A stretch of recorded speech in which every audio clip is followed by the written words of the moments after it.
Blessed love.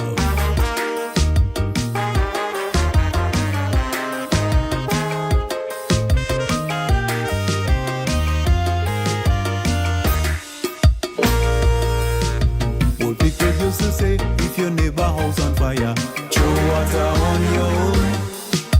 And if you know you're living in a glass house, brother, you should never throw a stone.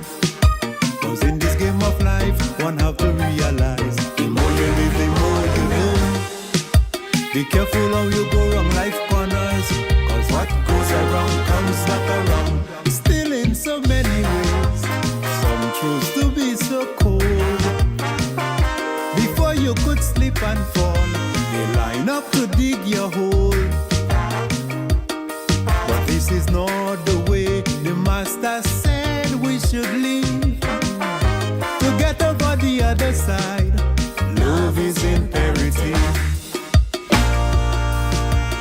So if you see a brother hurting, instead of cheering and rejoicing, sympathize, yes, sympathize.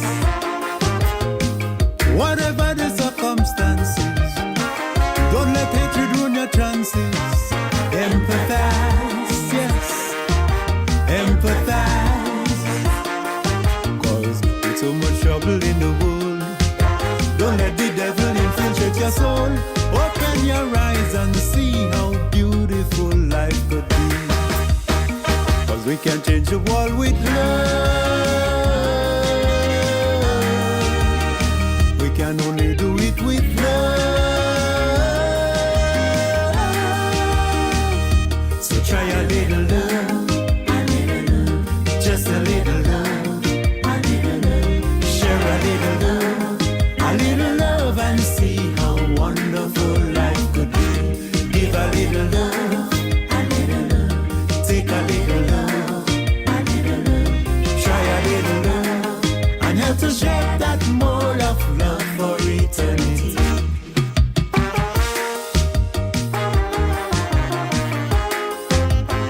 This world needs some love, spiritual love,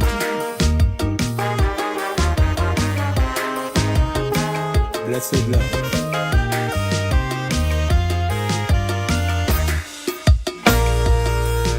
Some people got big money, and so they act so funny, thinking they could run the world. So nothing really matters once they know their bank book fat and run like a ball. But through the grace of God, they wake up every day. Still they wouldn't say a little prayer to even say thanks for the breath that they breathe. All they care about is the dollar. Some of them live their lives with contempt for the poor. Their mansions and fancy rides, that is what they adore. And while they place all their trust in the diamond, silver and gold, the devil and his angels waiting patiently for their souls. So if you know your sister hungry, don't let her sleep on hungry belly. Sympathize, yes, sympathize. The good you do unto your neighbor, you also do unto the Father. Empathize, empathize. Remember this commandment of the Lord. Love is the binding cord. Open your eyes and see how beautiful life could be. Cause we can fix the world with love. Yes, we can change the world with love.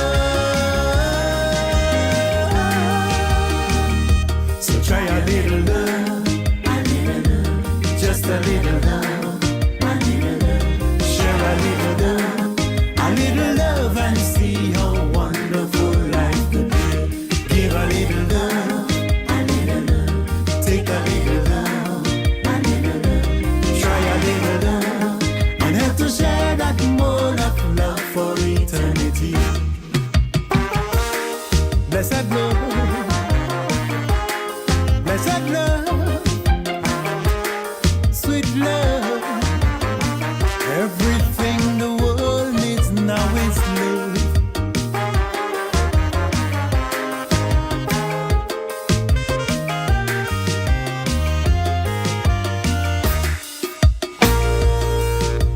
And if you are listening, don't think it's kinda loving. The king man singing about.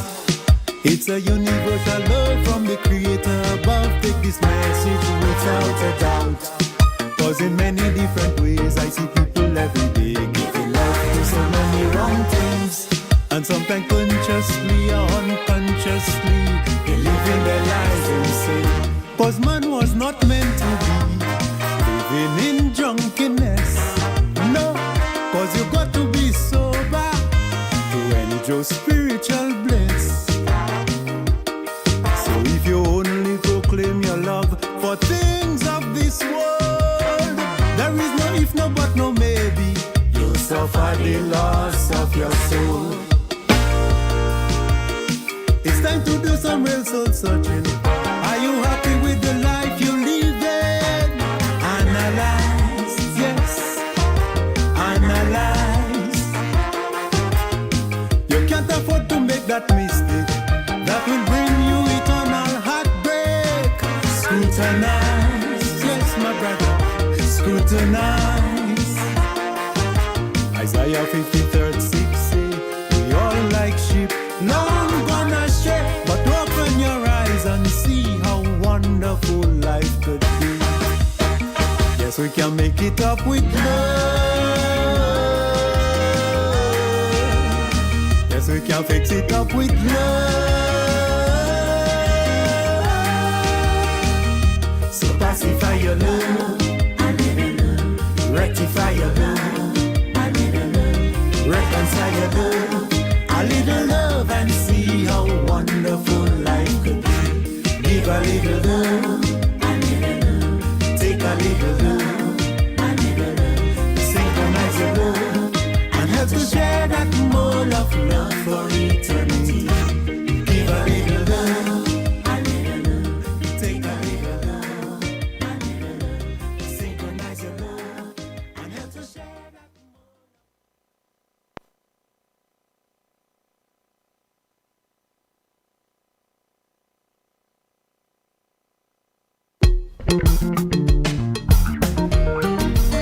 Why should I get weary? Tell me why should I? Why should I? No way. Lord, Lord, Lord, the Lord is so heavy. Oh yeah.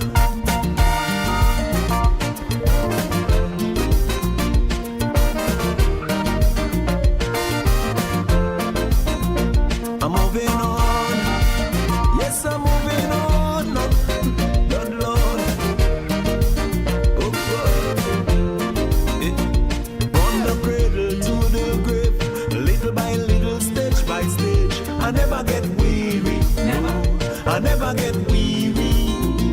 Sorrows and laughter, time of fear. Good and bad, I had my share. I never get weary. Never. I never get weary. Just like the breeze that blowing high on the mountain top. I can't stay still, I gotta keep moving. Just can't afford to stop. Yeah. Why should I? Why should I? Lord, the Lord is so heavy. Lord, until my work is over, I'm gonna do the best I can. I'm gonna be up full, brave and strong. Can't let the system hold me down. But when my work is over, that is when I lay me down. For nothing more and nothing less. Till Judge, I put my soul to rest. Hey, tell me why should I? Oh, I never get weak. Oh, I never get. Trial and crosses in my way. I still gonna find some time to pray. I never get weary. Never. Rasta never get weary. When temptation comes on strong, I've got to face it like a man. I never get weary. Never. I never get weary. Cause in this time where pleasure and danger walking side by side, I can't stay still, I gotta keep moving. There ain't no place to hide. Can't hide from myself. Oh my God, I gotta move along.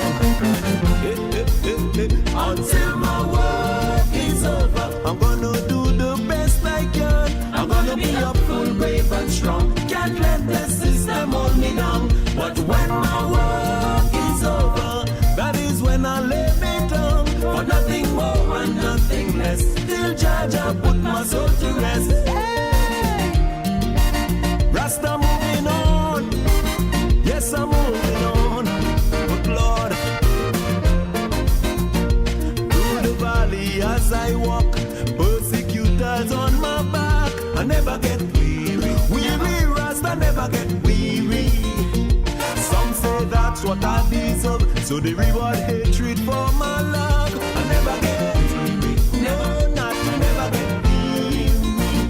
'Cause my faith in my Father is what's keeping me alive. I don't know what is coming, but I know I will survive. Yo, till my Father say I must rest, that is when I lay me down. Oh Lord, Lord, Lord, Lord. Hey, until my work is over, I'm gonna do the best I can. I'm gonna be up full, brave and strong. Can't let the system hold me down. But when my work is over, that is when I lay me down. For nothing more and nothing less. Till Jaja put my soul to rest.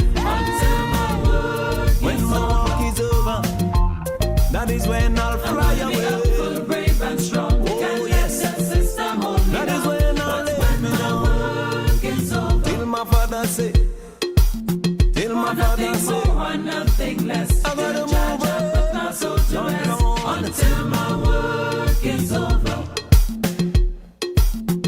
I'm gonna be up full, brave and strong. Can't let the system hold me down. But when my work is over, for nothing more or nothing less, till Jaja.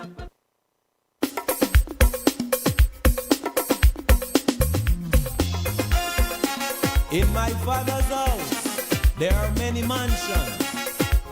If it wasn't so, I would have told you. For you, walking in the footsteps of the Lord. I wake up in the morning, and before I eat my bread, brother man, I get on my knees and I give Jah praise. The day was not so moving, but before I go to bed, brother man, I get on my knees and I give Jah praise.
try my best to live up and to do what Jaja say. So I get on my knees and I give Jah praise. But the devil keep on setting tons and pieces in my way. Still I get on my knees and I give Jah praise.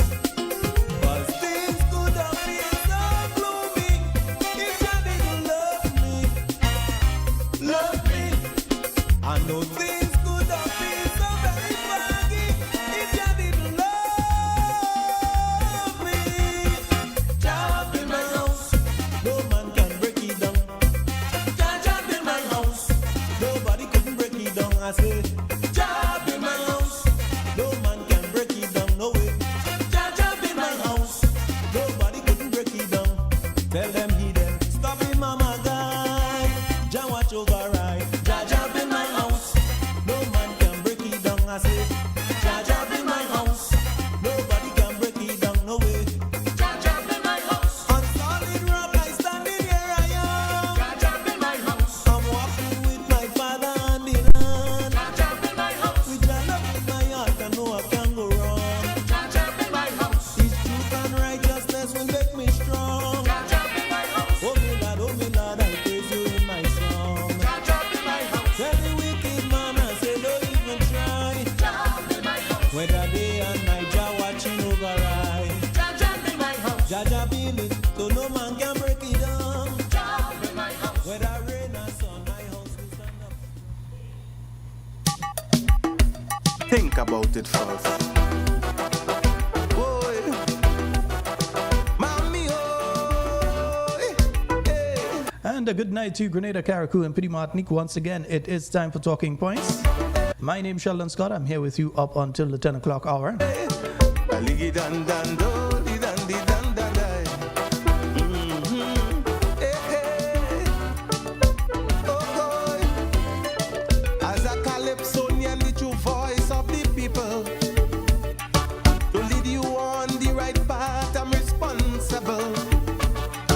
The decisions you make not only decides your fate, but is an entire country. It could make or break. The Lord power been vested in you from the day that you were born. We are king and queens, we have control, not to be used as any pawn.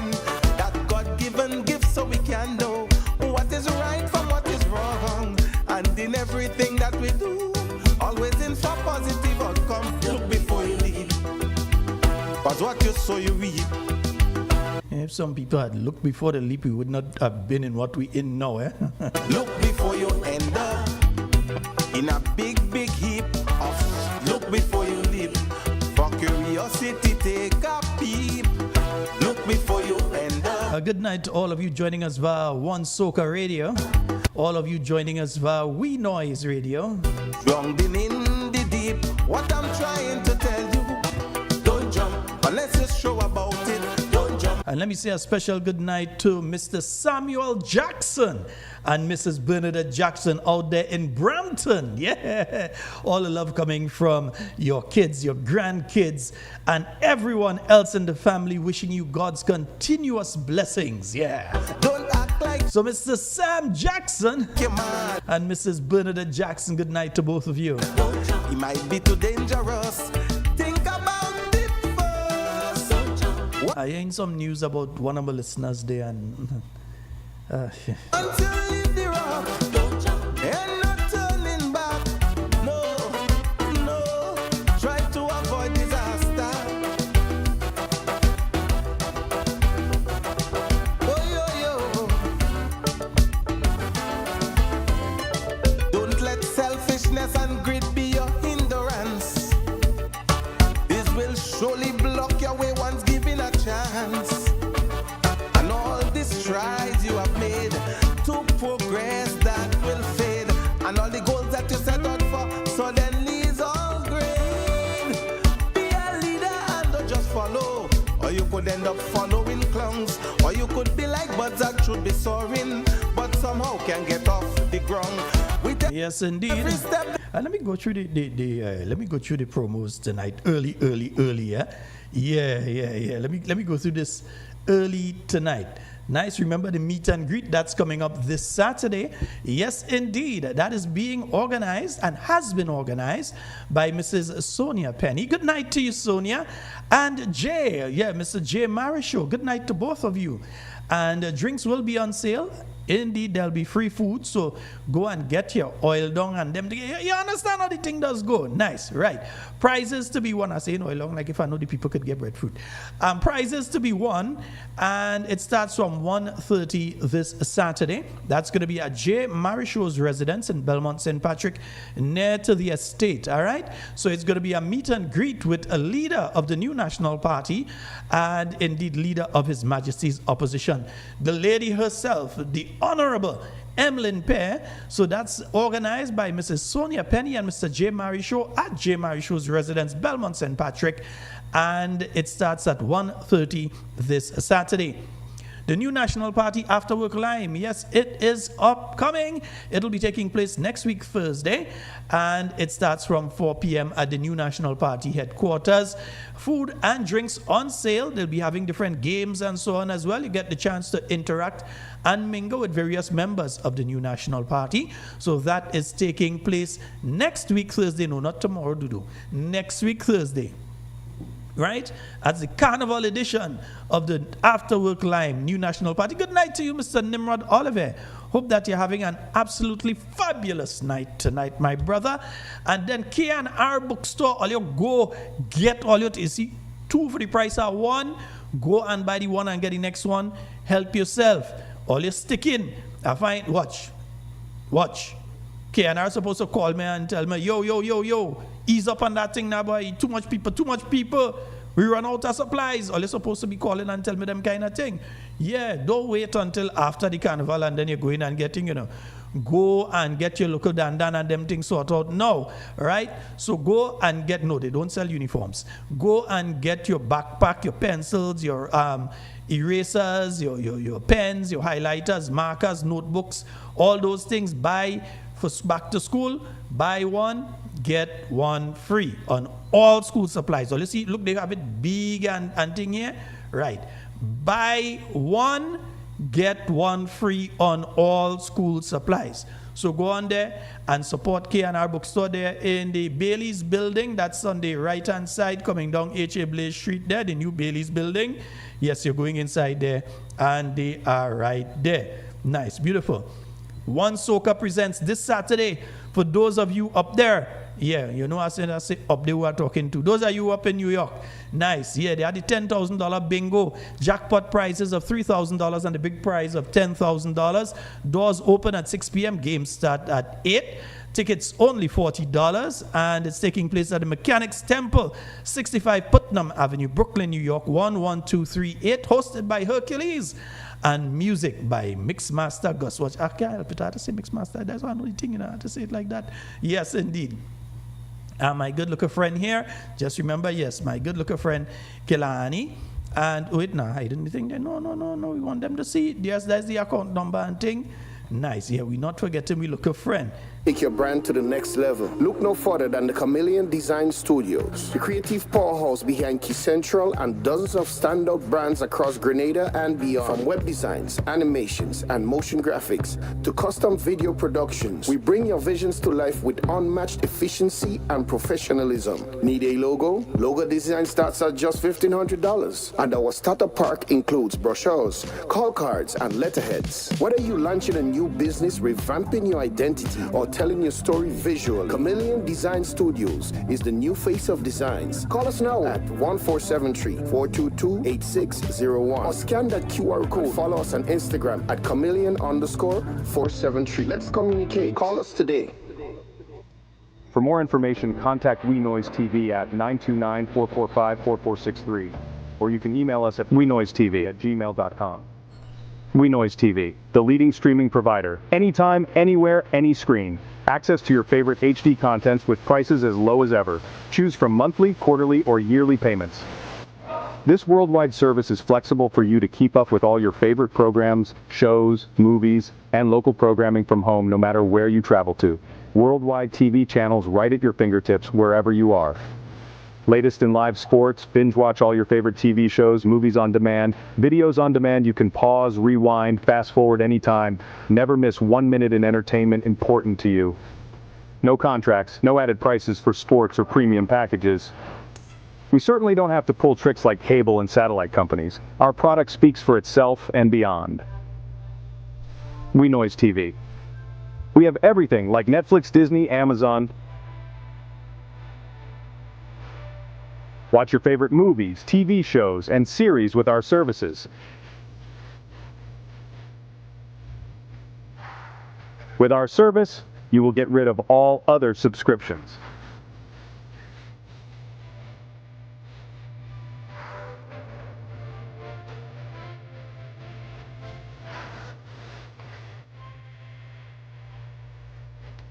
For more information, contact We Noise TV at 929-445-4463, or you can email us at wenoisetv@gmail.com. Fitness Revolution 11 2025, 16 days of fun, fitness, laughter, energy. I just want to encourage everybody to come down to both Tantin, Old Trafford playing field, and Monroe's Grenada for our eventful fun, fitness, and giveaways. Fitness Revolution 11, one and all. See you there.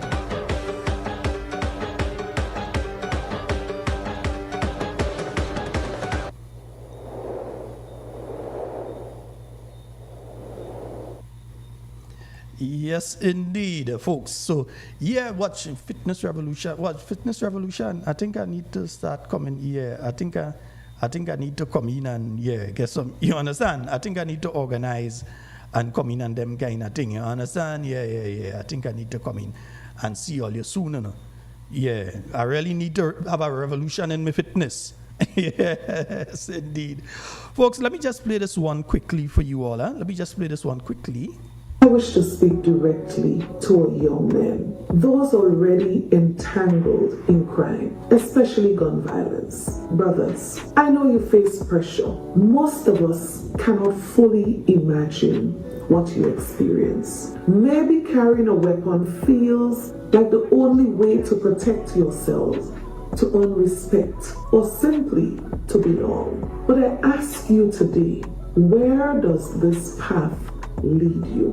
A gun in your hand may feel like protection, but every time you step outside, you are putting your own life and the lives of loved ones at risk. It tears families apart, it shatters futures, and it drags communities into despair. The temporary power of a weapon is never worth the permanent scars it leaves. I know you may fear walking away, fear that no one may ever understand, fear of retaliation, fear of the unknown itself. But we, your leaders, families, neighbors, teachers, your friends, we extend to you an open hand. I wish. You know, I wonder how come I can't see anything like that from the government. And you know what? Let me go and call somebody. Yeah, we can call people and them kind of thing. All you know, I just do all kind of thing when I'm ready. Nice, I go in and call a lady. Yeah, let me see if I could find that lady, boy. Yeah. Let me move this from here. We, Papa. Yeah, I will move that from there. Nice. I think we need to see if we could find a lady there and bring her on tonight. We have a lot of things to talk about tonight. And let me just mute the phone line because it has go and call at the wrong time there. So let me see if I find the lady I was trying to call. Hello, good night. Good night. Good night. How are you? To our political leader of His Majesty's opposition, the Honorable Emlyn Pear. Good night to you. Good night to you. Good night to all of your viewers and your listeners tonight. I hope it's not too noisy. I'm out to one of the blocks engaging with the young men. So I hope it's not too noisy and you're not picking up the noise. But Honorable Emlyn Pierre, but I mean, you're out on the blocks this hour of the night, you're going and interact with the people. Anyway, I should know better, so I should know better. I should know young much man, better. Young man. But And you won't believe who is with me all the way in St. Andrew. Ryan Smith. I'm gonna ask if it's Terran or Ryan, and it had to be one or the other. No, Ryan. And I'm quite sure you'll be very happy. I don't know if he's listening. Vashel is back. And guess what Vashel said to me, Miss Pierre? We have to meet up to go on one of the blocks. As you know, Vashel is now residing in England, right? Yes. Yeah. I've got a So I photo. was so excited that he's back here. I've got a photo actually of Vashel leaving to go to the UK, and he visited us at the youth center. Remember his sister was attached with us as well, and he passed by us at the youth center that day. On his way to the airport, he had on a black shirt. I must find that photo. I know I have the photo, but I must find it. He made sure. Yeah, Vashel is here on vacation. He's here on vacation. Absolutely wonderful. And so Ryan was just sharing his whole story with them and encouraging them, to stay away from crime and violence, etc. And you won't believe these young people at this hour, they decide they're going to put on a pot. So they're just putting on the pots. He's finished talking to them, and I'm so happy to see them engaging positively. Okay, well I am. Oh boy, somebody told me I put up the wrong date for today's program. I apologize. I'll fix it. Yeah, you see, my listeners always paying particular attention to everything. Yes, Honorable Emlyn Pear. So you're out on the blocks right now. It is not new territory to you. It's something that I know you've been doing for many, many years now. I remember going around with the Badness Out of Style program back in 2006, 2007 into 2008. So this is not new territory to you at all. In fact, those days I know that every quote-unquote guy on the block knew who the people in the Ministry of Youth were under your watch. So it is not new territory. But the main reason that I contacted you tonight is there's a parliament sitting tomorrow.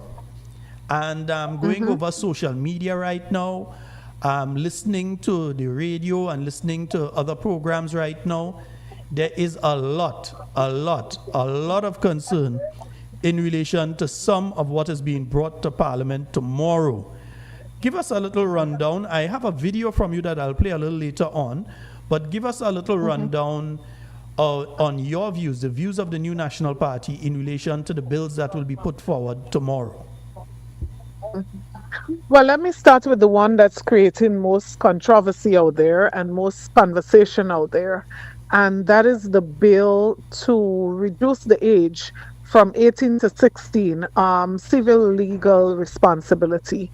So you're basically saying civil legal responsibility, the age is moving from 18 to 16, but very specific to do with accessing sexual and reproductive services, right?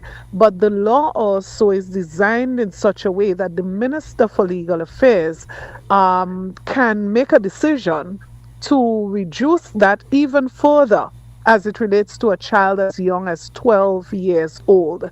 So you're talking about a 12-year-old being able to access services, contraception, etc., anything to do with reproductive health services. And as you know, when you have a blanket statement like that, it could mean quite a number of things, especially in our society. So our main issue, let us start with the main issue. Our main issue is that we should never have a bill that has such serious implications. A bill that's, when you look at our culture, when you look at the situation within our country currently, a bill like that should never get to Parliament without extensive consultation with key stakeholders and the population in general.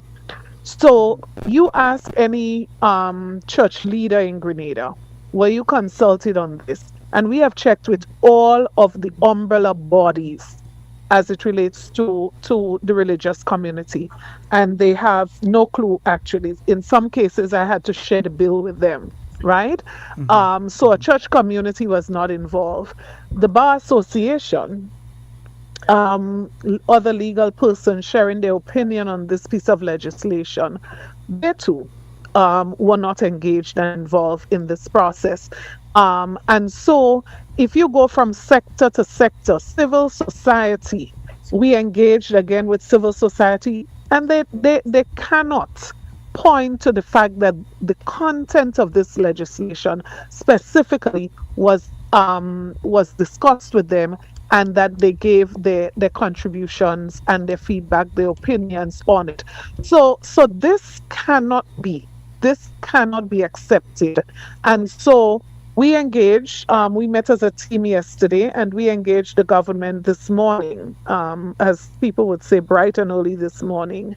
And we were promised that we would get a response by 1 p.m. Well, we didn't get it 1 p.m., but that's okay. We understand things can happen. But later on in the day, we did get a response to our request that this should not go through all stages. The most we expected was that government would change. The least we expected is that the decision would be changed to put this forward for first reading only, meaning that there's no debate on it tomorrow, and that the government would provide sufficient time for proper consultation and engagement of stakeholders. As I said, we were promised that they will discuss it and get back to us, and we did get a confirmation later on in the day that they are going to accede to the request and the concerns that are out there, and not take this bill through all of its stages.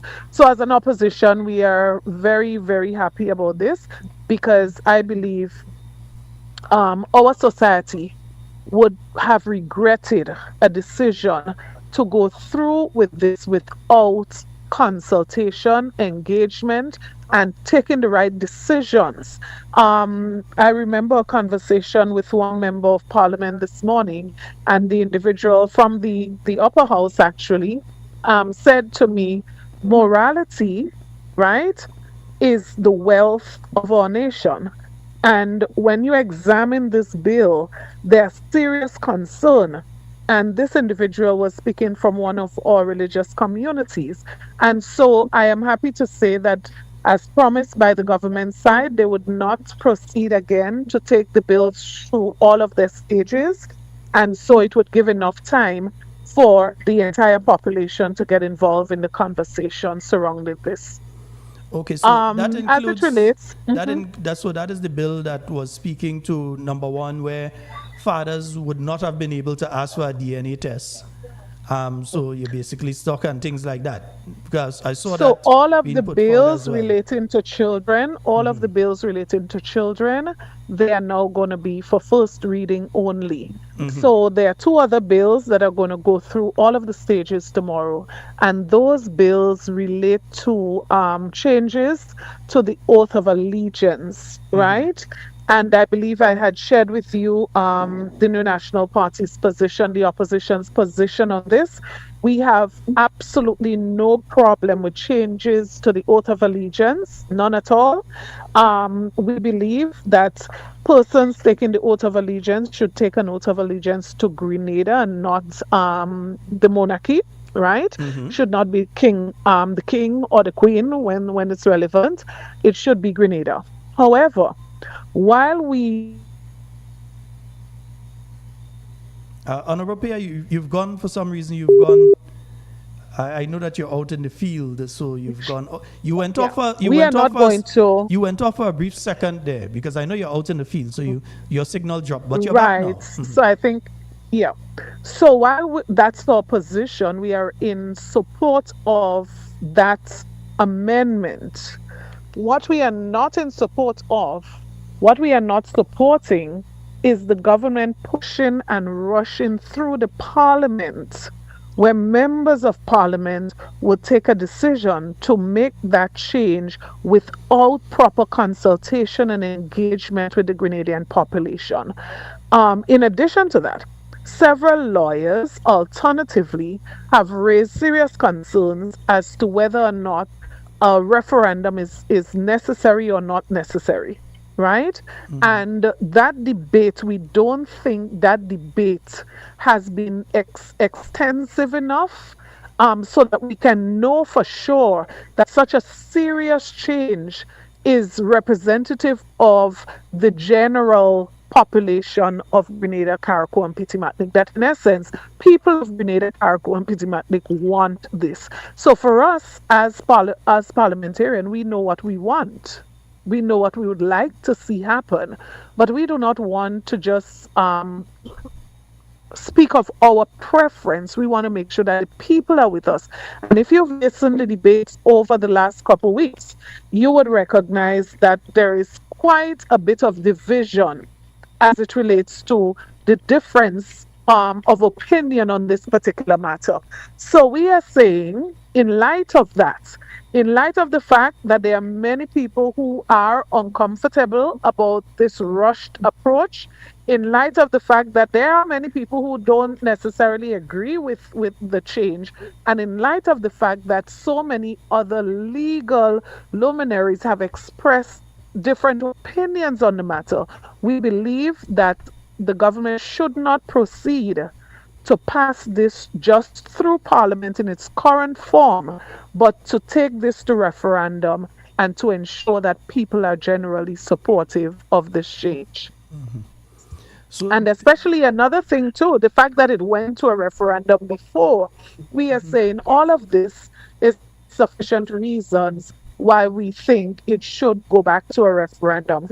Now, if we felt that as an opposition that there was general consensus out there, everybody on the same page, generally speaking, of course you would find some differences in opinion, but generally, if we felt comfortable, that people were comfortable with this in the way that it's being done, we would have had absolutely no problem tomorrow with going forward supporting this. But this is too controversial at this point for us to support pushing it down the throats of Grenadians at this time. More education, more debate, more consultation, and we say just take it to referendum and just make sure everybody generally supports.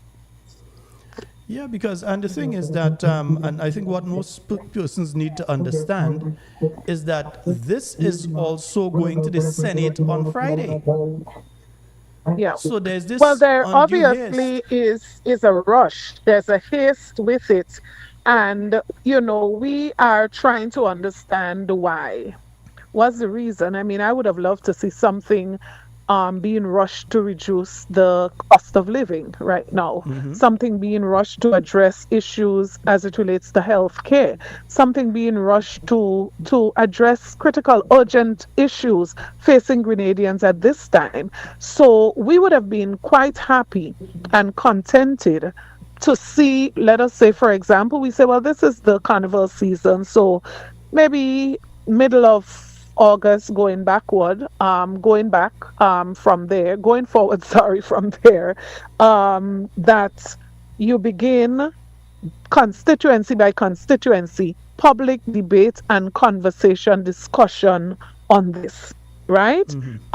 We would have loved to see a consultation program rolled out, because you want to know what is the view of people now in relation to what their view was back then, because remember back then they said no, right? So are we going to ignore the views of people? Are we going to ignore how they feel because we're not getting a clear sense that they're saying yes now?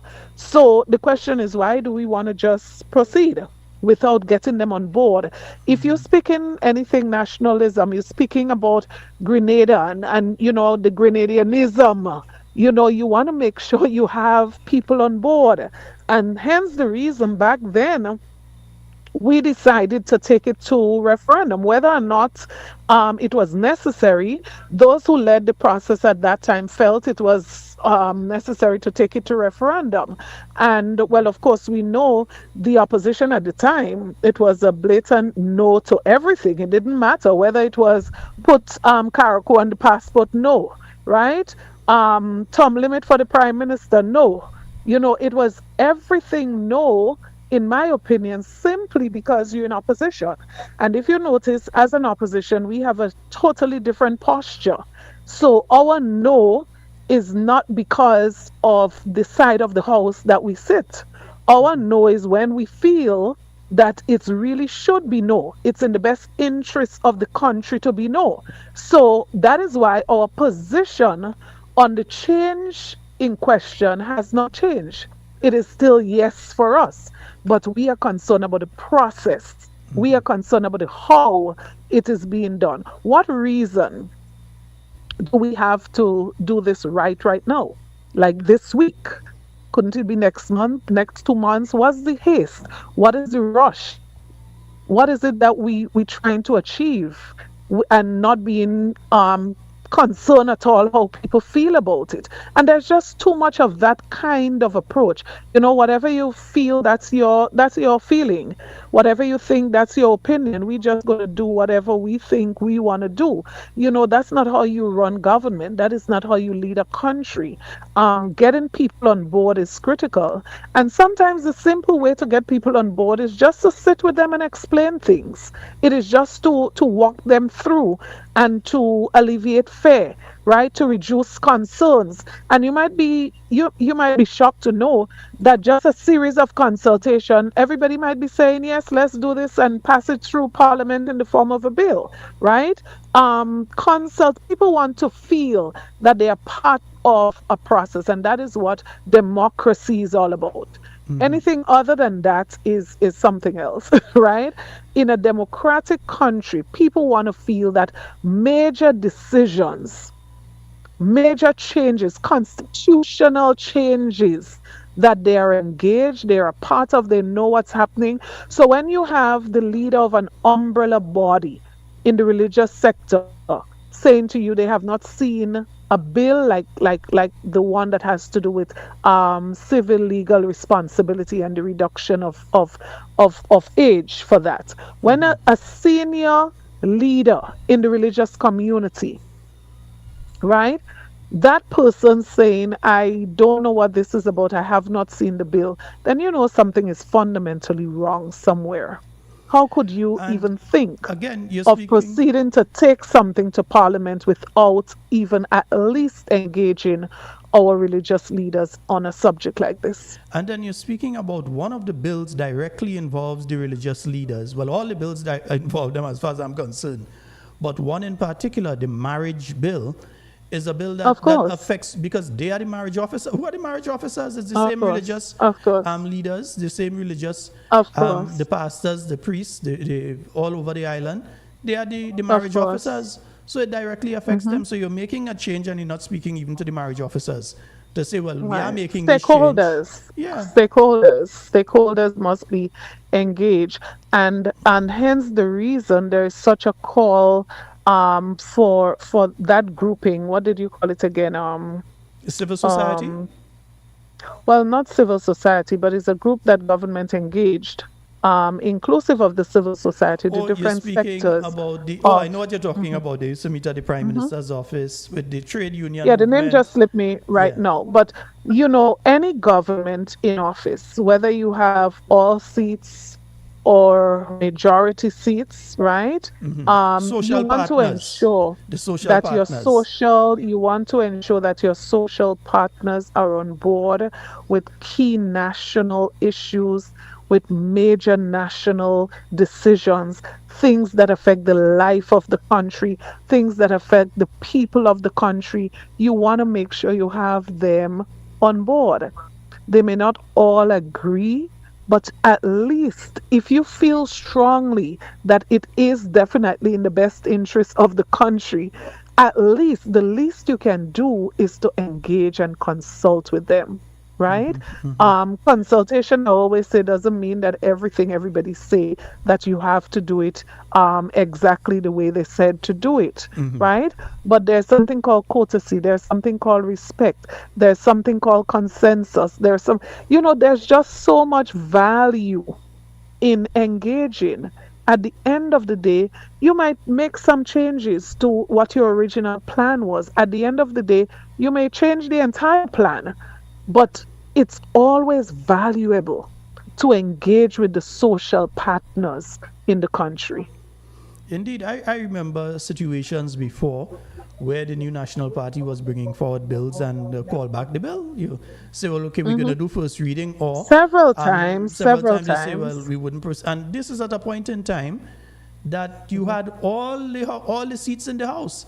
Yeah. Nobody could have gotten up and said, you can't do that or so. The new National Party pulled back bills because we had a thing called civil society at that point in time, or the social partners may have said, hey, no, we are only going to do that. Mr. Prime Minister, no. Look at that differently. And you pull it back. So we're glad that the government has taken that position. I hope that they stick to it, because I hope people's mind don't change overnight. So I hope that they stick to that. I have seen a release by the GIS stating that those bills, the Spotlight Initiative bills, as they call them, will be there for first reading. They have placed the bills online now, so I'll encourage folks to get it there. I'll also share it from talking points and other points parts as well. So I think it's important that folks read these bills and see what would have been passed if Honorable Emlyn Pierre and her team had not engaged with them this morning. Yeah, absolutely. I would encourage people to read the bill, provide feedback, because there are far-reaching implications in those bills. I heard the argument that there are cases of incest and rape and so on, but that is not the.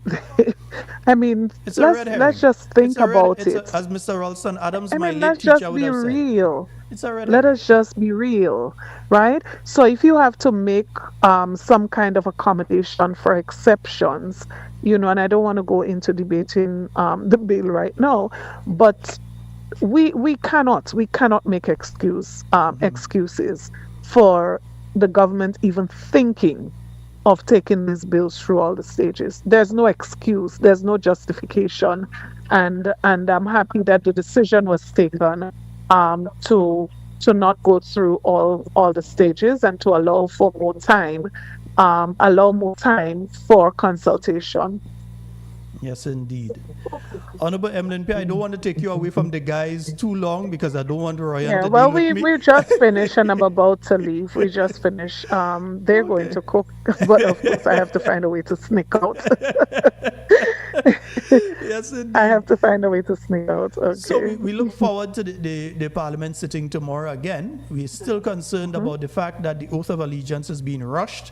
In the way it's being rushed, the intention to have a Senate sitting on Friday, which is very unusual unless it's a case where there's some international agency or damage that can be done to the state of Grenada if it is not done. Because I know that you've had situations before, you had to do a bill today and it go to the Senate tomorrow because you're pushing a deadline. Cases. Urgent cases. You're pushing Urgent a deadline cases where of a deadline. where you could get sanctioned. So you do that. But in this case, there is no such deadline and no such possibility of sanction. So the urgency is very interesting indeed. Very, very interesting indeed. Honorable Emlyn Pierre, I know you've also got to get your rest for the Parliament tomorrow. No problem. We will allow you to leave. Your final words for tonight to the listeners. But I just want to use this opportunity to really highlight the value and the importance of opposition. If we had not raised this matter this morning and made this request in the strong way that we did, I don't think we would have seen what is happening. We would have had what is happening now, which is a change in plan by the government to not proceed through all stages with these bills. And so I really want to make the point that the role of opposition in Parliament is extremely important, not just in that sense, but in so many other ways. The role of opposition is extremely important. And to those persons from the various sectors of our society and individuals in general who express their views, this is a perfect example of why it's important for us to express our views publicly on matters that concern us, matters that are important. Don't be too don't get distracted, don't get railroaded by, the negative comments. All of a sudden there are persons in this country who do not want anybody to express an alternative view. Reminds us of a part of our history. If you're not for us, you counter us. And, we don't want to go back there. People must be free to express their view without fear, right? People must be able to express their views knowing that they're making a contribution to the development of their country. And so we do not want to go back to a time in our history where people feel afraid to speak up, to speak out, because if people did not speak, then look at what was going to happen tomorrow. So it tells you that freedom of speech is extremely important for the advancement of the Grenadian society, for the development of our country. And it's a fundamental right. Think about it. Why is it a fundamental right? It has to be because it's fundamental to the development and the advancement of our society. And so let us not allow ourselves to be bullied and to be shut up by persons who suddenly don't think it's in our the country's best interest for people to express themselves. There are too many important issues that need to be addressed, and we must give people that comfort that they are able to express themselves on it. So I just want to say this is a moment for our country that really proves the importance of people expressing their views on important issues of national importance. Indeed. Honorable Emlyn Pear, thank you so very much. The people of Clogier Have a good night. just messaged me to say make sure and send our love to the Honorable Emlyn Pear. Let her know the people of Clogier love her. So thank you.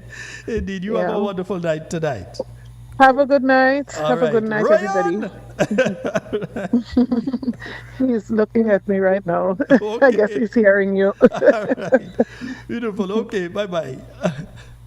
Yes, indeed, folks. We were speaking there with the Honorable Emlyn Pear. And folks, as of Monday, you will be hearing the Honorable Emlyn Pear on with us every Monday.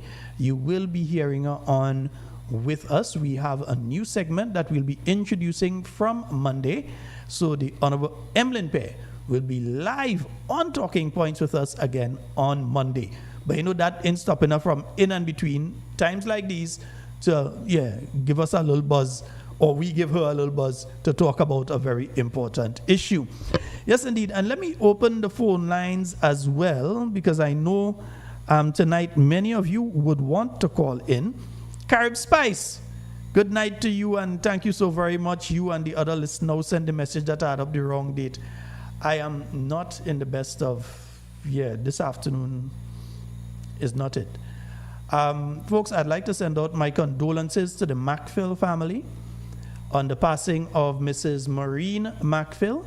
So we send our condolences out to Mr. Hudson Macphail, Richard Macphail, the entire Macphail family. We'd like to send our condolences out to them on the passing of Mrs. Maureen Macphail. Ardent listener to Talking Points. Listen to Talking Points even when she recently got ill. Made sure, even though she was ill, you had to make sure that she could hear her Talking Points, because she's on it. I mean, you understand what's going on. That's one of the people, I can't say that's the only person, one of the people that make sure my Christmas bread and my sweet cake and all them things, that I'm getting that every Christmas and outside of that as well too. And I'm talking about just now, I'm talking about for many, many, many years. Richard getting in trouble if he don't drop it down or he don't make sure I don't get it. You understand?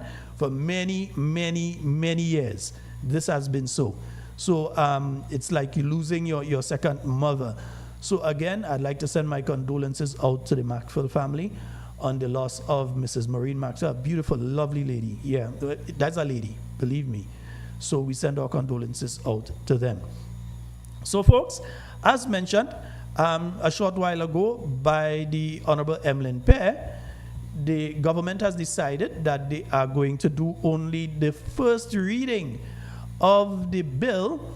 And I saw they sent out a release a while ago about how long ago they sent out this release? Right, this release ain't releasing, right, So they sent out a release that basically says here, No, come on now, don't print. Nah, trying to increase your size, man. I'm to you. Yeah, increase your size. That's what I'm trying to do. Nice. No, not that big. Right, nice. About that big, good. Yeah. So, they said the government of Grenada announces the introduction of several important pieces of legislation in the upcoming parliamentary sessions on July 24th and 25th, 2025.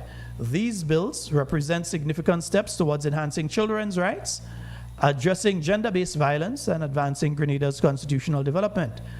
And they have here the Spotlight Initiative bills. 3 bills under the Spotlight Initiative will receive their first reading. So we hope all you stick to that. Don't come tomorrow and decide, nah, we make a decision, we're going through all the stages, and so don't even think of it. Stick to what you have agreed to. Because you know all you know. So 3 bills under the Spotlight Initiative will receive their first reading. The first reading simply means that the bills will be merely introduced for reading but will not be debated or passed. Right? 1. Status of Children Bill 2025. This legislation aims to improve the existing Status of Children Act and to provide greater certainty and remove discrimination based on birth status. The bill seeks to ensure that all children are equally treated under the law, regardless of the marital status of their parents. I know Francis Alexis that deal with that already. You're just improving on what you do. So say that. Nice. Second, Marriage Amendment Bill 2025. This amendment increases the minimum age for valid marriages to 18 years, thus protecting minors from early marriages. The existing Marriage Act only voids marriages where a child to the marriage is under 16 years. The amendment will also permit individuals who are 18 and older to now marry without requiring parental consent. 3. Age of Civil Legal Responsibility, Amendment Bill 2025.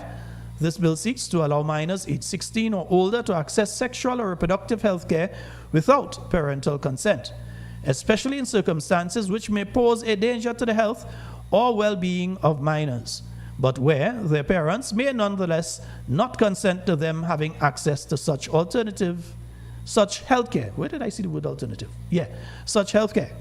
These bills are aimed at fostering gender equality, protecting our children, and eliminating violence against women and girls in particular.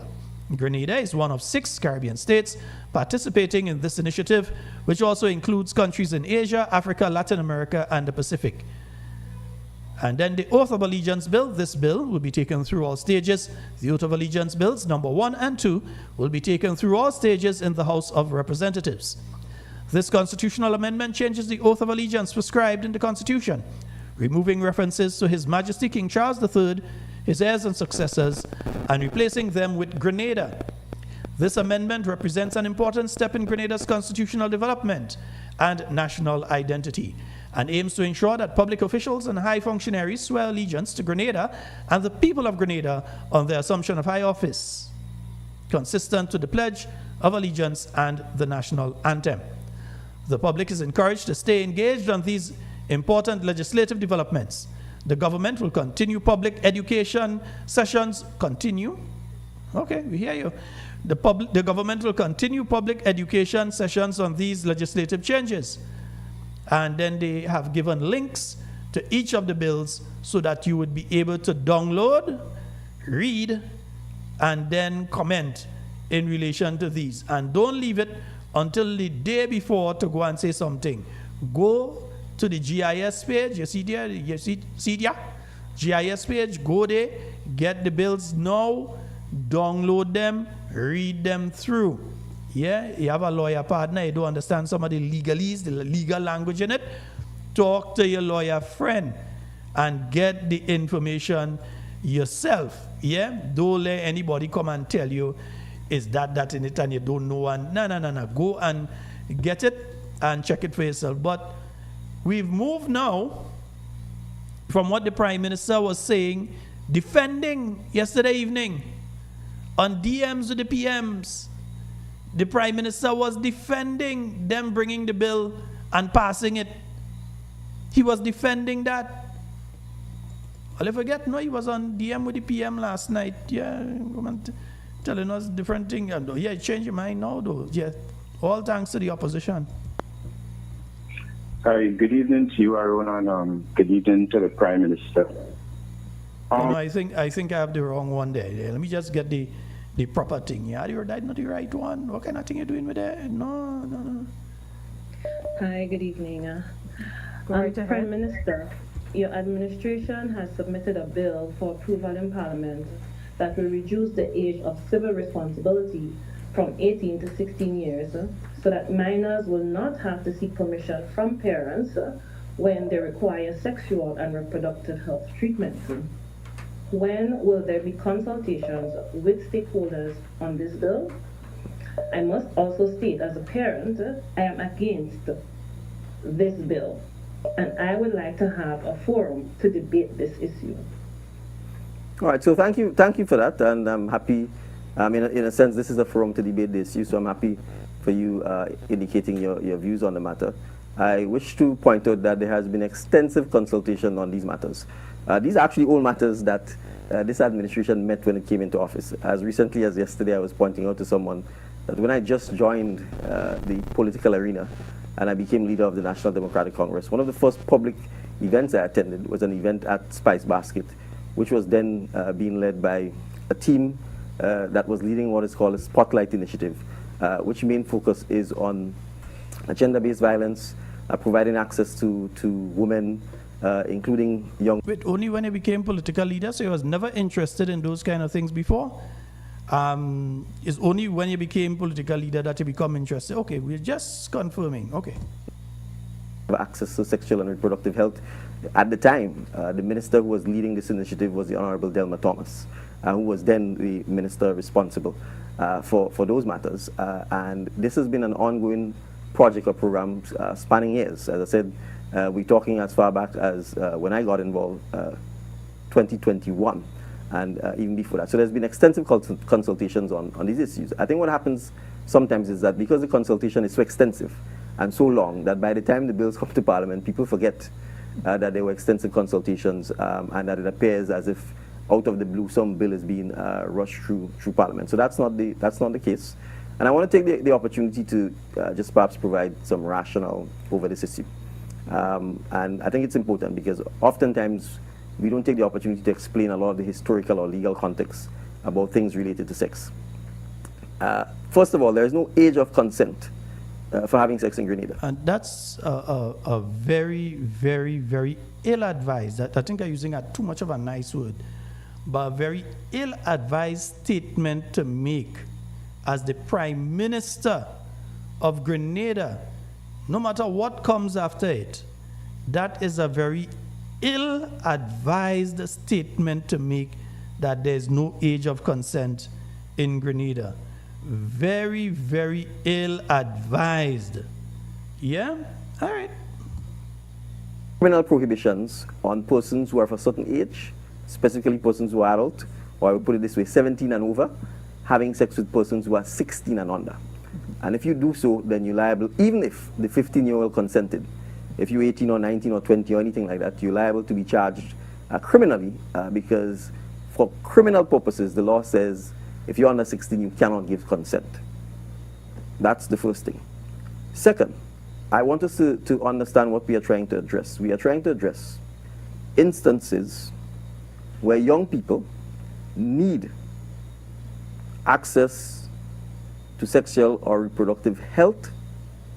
And that includes information, that includes education, and it may, in some instances, include treatment. But their parents will either not consent to their detriment, or the children are unable to even have conversations with their parents about it. And I want us to look at the reality of what many young people, particularly young girls, face in Grenada. Many of them are abused sexually. Many of them are raped. Some of them suffer from family abuse, some of them suffer from incest. And even when they try to go to their parents, because let's not forget, in some instances, it is the parents who are doing it. We have instances where men are sleeping with their daughters. If the child needs health treatment in those circumstances, is she able to go to the very perpetrator, her father, to ask his consent to go see the doctor? Of course, he will deny it. And in those circumstances, the nurse or the doctor, etc., will not be able to provide the treatment because you are a minor, you're 16 or you're 17. So what this is seeking to do is to ensure that we put the health, and I'm starting here with education, of our children, particularly those who are 16 and over, in a position where they can have access to health care, whether it's sexual or reproductive health care. That may start with education. That may start with simply being able to consult a nurse or a doctor or an allied health practitioner. We still face the taboo here where parents don't even want to speak to girls about the menstrual cycle. We have to be able to get to a point where we can talk about those things, because it is education. It's about healthcare. It is not about trying in any way to prevent parents from having control. And basically, remember, all of this is to convince us that enough discussions take place in relation to this. We go into Parliament with it. But the fire that they got from his own supporters,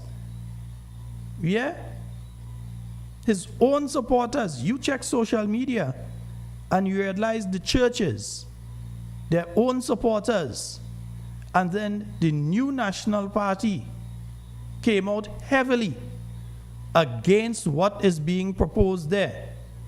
They had no other choice. They had to take it to just the first reading. And if you want to hear the rest of what you had to say, because it don't really make much sense. But anyhow. Related purely to reproductive and sexual health care and access to health care. So I appreciate that whenever issues over sex and consent and adulthood or so comes up, it's sensitive, it's emotional. But this is not a bill that actually was drafted under the National Democratic Congress. And here comes the usual, try to take the blame away from themselves. This is the stupidest statement that he made outside of the other one that I pointed out a short while ago. One of the stupidest statements that he made yesterday. Let me hear. No, I want to see you alone. Cammy, sorry about that. I know you're kind of hiding your eye. Cammy, push your head under the pillow. She want to see. No. Giving the impression that you not to blame. Everything is never he to blame. It's not us, it's NNP. Well, you in office now. You are in office now. You change the drapes. You change the carpet. You throw out the desks and chairs that were there and put in other desks and chairs. You are in the office now. Therefore, you are responsible. And to try to give the impression that this bill was crafted under the new, that is really, really, come on. You know better than that. But you see, they have number 10. And they've already shown their capacity to not be a person that is trustworthy. So they will go ahead and say what they want to say. Oh, this is something that we meet on and all kind of, and knowing full well it's not true. In my view, and I agree with the political leader of the former political leader of the new National Party, Dr. the Right Honorable Keith Mitchell, when he said in an interview earlier this week, I agree with him 1,000,000%. When you cross the floor, you should, in fact, it should not cross in the floor. You should resign your seat. It is unfair, in my view, to a political party to utilize their funds, to utilize their resources, to get their supporters to come and place a vote in an individual. Then the individual takes the trust and the power that has been placed in their hands and use it against the very same people. I find that to be very disgusting. And if you know you're bad, resign. Force a by-election, there's no problem with that. But to take the votes of the new National Party and bring it to the NDC. And notice I said the votes, not the voters. The voters still were there. And that's the mistake some of them does make. They think they have taken the voters. No, you've taken the votes. Them thing cast and was in the box and those days gone. What you are taking is the vote, not the voters. And that is why they are afraid to have forced a by-election. But according to Dr. Mitchell, and I agree, there should be an amendment. There should be an amendment to the Constitution or wherever it has to be amended. That when somebody resigns, their seat becomes vacant. They could use their own money and go and run for the seat again if they want to. But once they resign, their seat should become vacant. That's just my view. So in my view, Even tomorrow when it comes to the oath of allegiance, my view now, me, Sheldon, my view, when it comes to the oath of allegiance tomorrow, the NDC does not have a 2/3 majority on their own. Because one individual was not placed there by the NDC. Yeah, that's my view. But they're going to do what they want to do. They have the numbers. They're going to go ahead and they're going to do it, and then they're going to go into the parliament on Friday and they're going to push it through. And the question still remains in the minds of the Grenadian people. Why? And according to our beloved political leader a short while ago, why is this thing making this noise every second here now? Relax yourself now. What's the matter with this microphone tonight? Yeah. But according to our political leader, oh, I think I know what's up here. Yeah. According to our political leader, the rush should have been in dealing with the issues in healthcare. Because here it is, you're looking to change the laws in healthcare so that the children would be able to ignore their parents and go ahead and do what they want to do, but if they have the medication, the same medications that they're going to need and all that kind of thing, they'll have to go in a pharmacy and get it, because the government service don't have it. So while you're focusing on, we want to push this law through, and we want to do it within the 2 days period, and you want to get that law signed by the weekend, while they're pushing to do those things, what they should focus on, which is making sure that there is the medication, etc., that is needed in those circumstances. That if a young lady is raped, or a young man is raped, because we have this misconception. No, I think we had enough.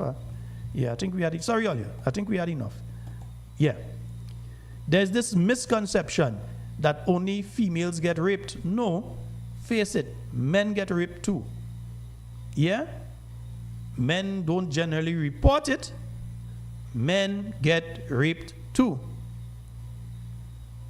So is there, in that situation, available at our healthcare facilities right now, things like PrEP? Or no, in this case, it would be PEP or PrEP.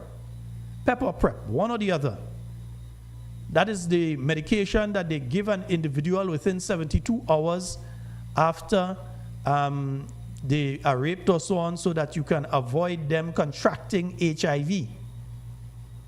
And there are other medications that you place them on in case there are other sexually transmitted infections or diseases that that person may pick up, that you have to give a rape victim within a certain period of time after that happens. And they may have to go on it for an extended period of time. And so, yes, I did some training in certain things. So they have to go on that for a certain period of time. And then the counseling and all of that. Are the counselors available? You see what the priority is? The priority is not on speaking to people and finding out what is needed. The priority is on the Glory Project, to be able to pass it and say, oh, to go to a conference. And that's the thing, you know, to jump on a plane and go to a conference and say, well, in Grenada, we've passed this and we passed that and we passed the other. Grenada is not Africa. Same way Africa is not Asia. And Asia is not the United States. And the United States is not Europe. You all understand where I'm going? Because when they speak about the Spotlight Initiative and talk about all the other places, we don't live there, we live here. We have our own culture and our own way of doing things, historically and otherwise. It does not mean that we can't change. It does not mean that we can't modernize. It does not mean that we can't change various aspects of things. But speak to us so that we can work along with you to get that done. Don't just come and think you're going to do it and impose it on us. So there is the PM spending how much minutes trying to convince us that nothing wrong is happening there. It's the NNP to blame. This was taking place under the NNP. But you come in, you claim the NNP was inept. You claim the NNP was corrupt. You claim, make all sorts of claims about the NNP. And here it is, you just taking bills from during the NNP time and bring them to Parliament. Well, something had to be mentally wrong with all you. You need to send your Attorney General for a psych assessment. And she really had to go for a psych assessment, you know, because if she think people like me would sit down and let her have the power to decide for my children. Her, not to say you have a board or you have a committee or you have a group of individuals that this thing goes to them, the committee or so. But her, the Attorney General, to make the decision on behalf of my child? What do the Attorney General know about my children? To come and be the one to make a decision on behalf of my child? I don't even mind if it's a committee. I tell you straight, but a political person, because while they may say, okay, the Attorney General isn't a political person, they are a political appointee. It is a political appointment. The person in themselves may not always be political, but the position is a political appointment. Hence, when the party in power goes, the Attorney General goes with them. As this one will have to do very soon. All you hear that, eh? That when this party go, the Attorney General goes with them. But yet still you want to make this political appointee, that singular individual, them or the Minister of Health, you want to make them the individual that makes decision for my children? Now, something got to be wrong with all you, man. Now, folks, I'll open the phone lines. 1-473-440-7377. 1-440-7377. That's the number for you to call and get on the inside. Good night to you, Binta. That's what I call it. I ain't got anybody other names. Binta, good night. 1-473-440-7377. Remember, you can only call us on the WhatsApp. You cannot call us on the direct line. Well, you could call on the direct line, you can ring, but we can't answer. So you have to call us on the WhatsApp. Like this individual is doing. Hello, good night. Fado, best rise. Chameleon Designs. We're going king. I think I break the code, I think I broke the code. I think I understand what's the urgency with the No, well, tell us. With the changing. Huh? Tell us, because we really want to know. All right, so the alphabet community have been donating a lot of funds into certain Caribbean islands and certain places around the world to introduce their agenda, right? I think it was around Independence when we noticed a very strange color set of lights in a specific building, and we was querying like what was the deal with it. Everybody saying it was part of the festive thing. The Parliament building? Yes, sir. Right? So what I think it is that these people are getting funding to push the rainbow agenda more so with the pedophilia rings, right? Because thinking about all the CBI people coming in, as you say, like Grenada is a small place, and most of the people inside there will be kind of tapped in. So there's a lot of roads there. Like one, the government is saying that while it's a younger child could be sexually active, they still are mandatory. It's still mandatory that you have to keep them in school for 18, right? Yeah. And that's when they could get married, conveniently. Yeah. So while they're saying that you raising your child and you have to raise your child and take care of your child, the government is prone to step in at any given time. So it's more or less they raising the children. It's like you're signing over your child to them, innit? Right? Man, there's no way it was going to be a situation where Claudette Joseph would have been the one making decision for my children. That would not have happened in heaven or hell. That would not have happened. So it definitely couldn't happen on earth. It will never. I feel you on that. Let me tell you something. It will never. If I have to walk naked in St. George's, it will never happen. Claudette Joseph will never be the person to make decisions for my children. That's how it's summing up. So I ain't asking all you, I ain't threatening, no, I'm making sure all you know it will never happen. Okay. Well, I have something to say about that too. I have to say something about that too. Go ahead, Papa. Yeah, well, all I'm saying is like that's part of the agenda, but I want to put out a message, as Mr. Peter say, a clarion call to the individuals that think in them way. Grenada is not a place for that. We have peoples of the rainbow community here that we know. Some of them are family members, And Yeah, well, I guess we accept them to some degree. Nobody But hate them. They live their life. You can't hate them for that. yeah, I ain't They're trying to not- hurt nobody's feelings, but No. Greens is not a place for that. Take that, leave that out foreign. And you see the thing with them little youths there? Because put it in this form, Faru. If the legal age is 18, we don't know, like teenage pregnancy, the ages have dropped under that, right? So kids around that same time age group have been venturing, which is a younger stage. So if they're looking to drop it down to even like around 10, 12 as they were saying, they don't think that it might be prone for younger kids to really say, okay, well, if she could do it, I'm just 2 years away, that kind of sitting, and get that. No, But the kids are not working for themselves, right? There's so many aspects of this to look at. Yes. The kids are not working for themselves. So where they're getting the funding from to acquire those drugs or procedures or services needed, who's going to give them that? Is the government setting up a funding for that? And in what the PM was trying to defend, they already organizations set up for that. Like the justification that he used with the child father, and if the child is going, the child can go to the father for the money and that kind of stuff. They are, programs. They are institutions set up for that kind of stuff. Remember something here as well, huh? Where the children getting the money from to go for the treatment? Exactly. That's what I'm saying. Where are they? Because remember, how does that work out? As they are statutorizing the General Hospital, Maribo facility, laundry, etc., they're statutorizing these bodies. It is not a case that free healthcare, unless you're talking through the NGO community like family planning, etc., it is not a situation that free sexual reproductive care is going to be available. They're going to have to pay. It is not going to be free. Not going to be free. So where they get them funds? Where does the 16-year-old get the money from? Okay. Like, that's a very good question, because I'm debating that to myself. I want Grenada to know supporting this BS is setting the grounds and the platform for a lot of trafficking.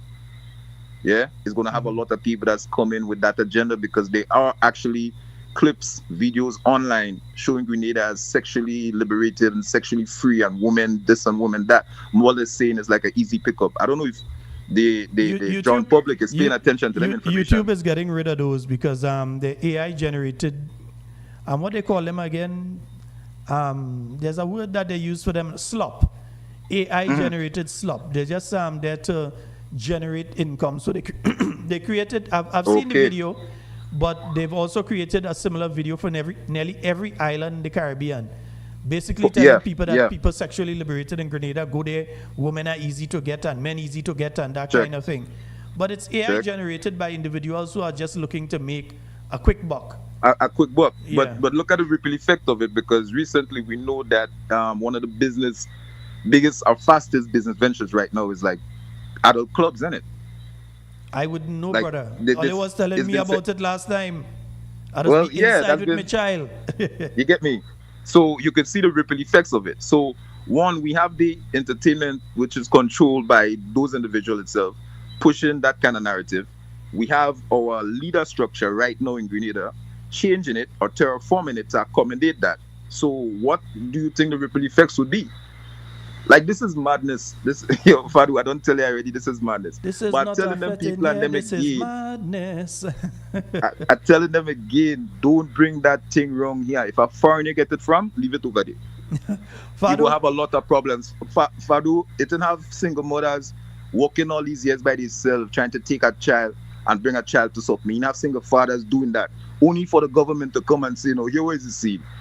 If your child sexually active, it's okay. You could have a big, what do they call it, hardback man? Remember that talk, a hardback man? Hardback man, bro, that gonna be madness. Fam, that go be madness. So if them, no fish, no aquarium. Sorry. Not wrong here. Later, Fadu, before you put me in problem. Later, bro. Fadu, yeah. See, bless man, respect. Bless up. Have a good one. Oh gosh, not me in that one, brother. But let me show you all something here. I don't know why my computer does do. Every time I want to show you something, is when thing does disappear. You all can call, so the phone lines are open. Right? It says here, notwithstanding any other law to the contrary. And let me answer this call and put the caller on hold. Caller, hold shortly. Let me just read something out here, please. Hold shortly.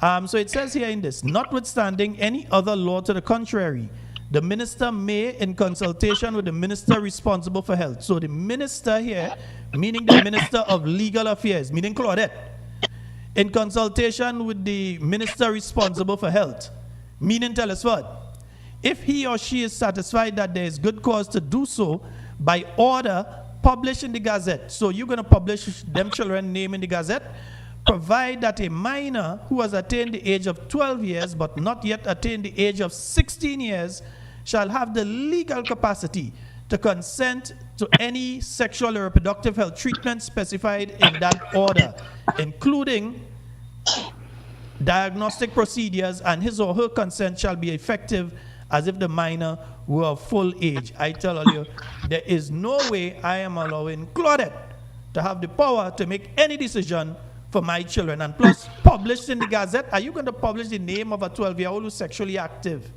in the Gazette? Explain that, how that part works to us. You have a call online. Go right ahead, caller.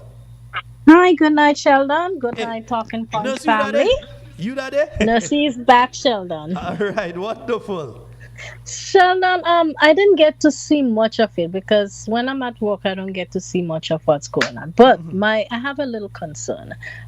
So I'm worried about the rise in STD, in particular the HPV, because we know that can cause cervical cancer. And that's preventable. So my thing is, it is preventable, yes, but my thing is, when you're out there and you're sexually active, you don't have the money to go. Like I said, pap test is, they want you to, the recommendation is at age 21. So let's just say you started being sexually active like 13, for younger, you know, whatever it is.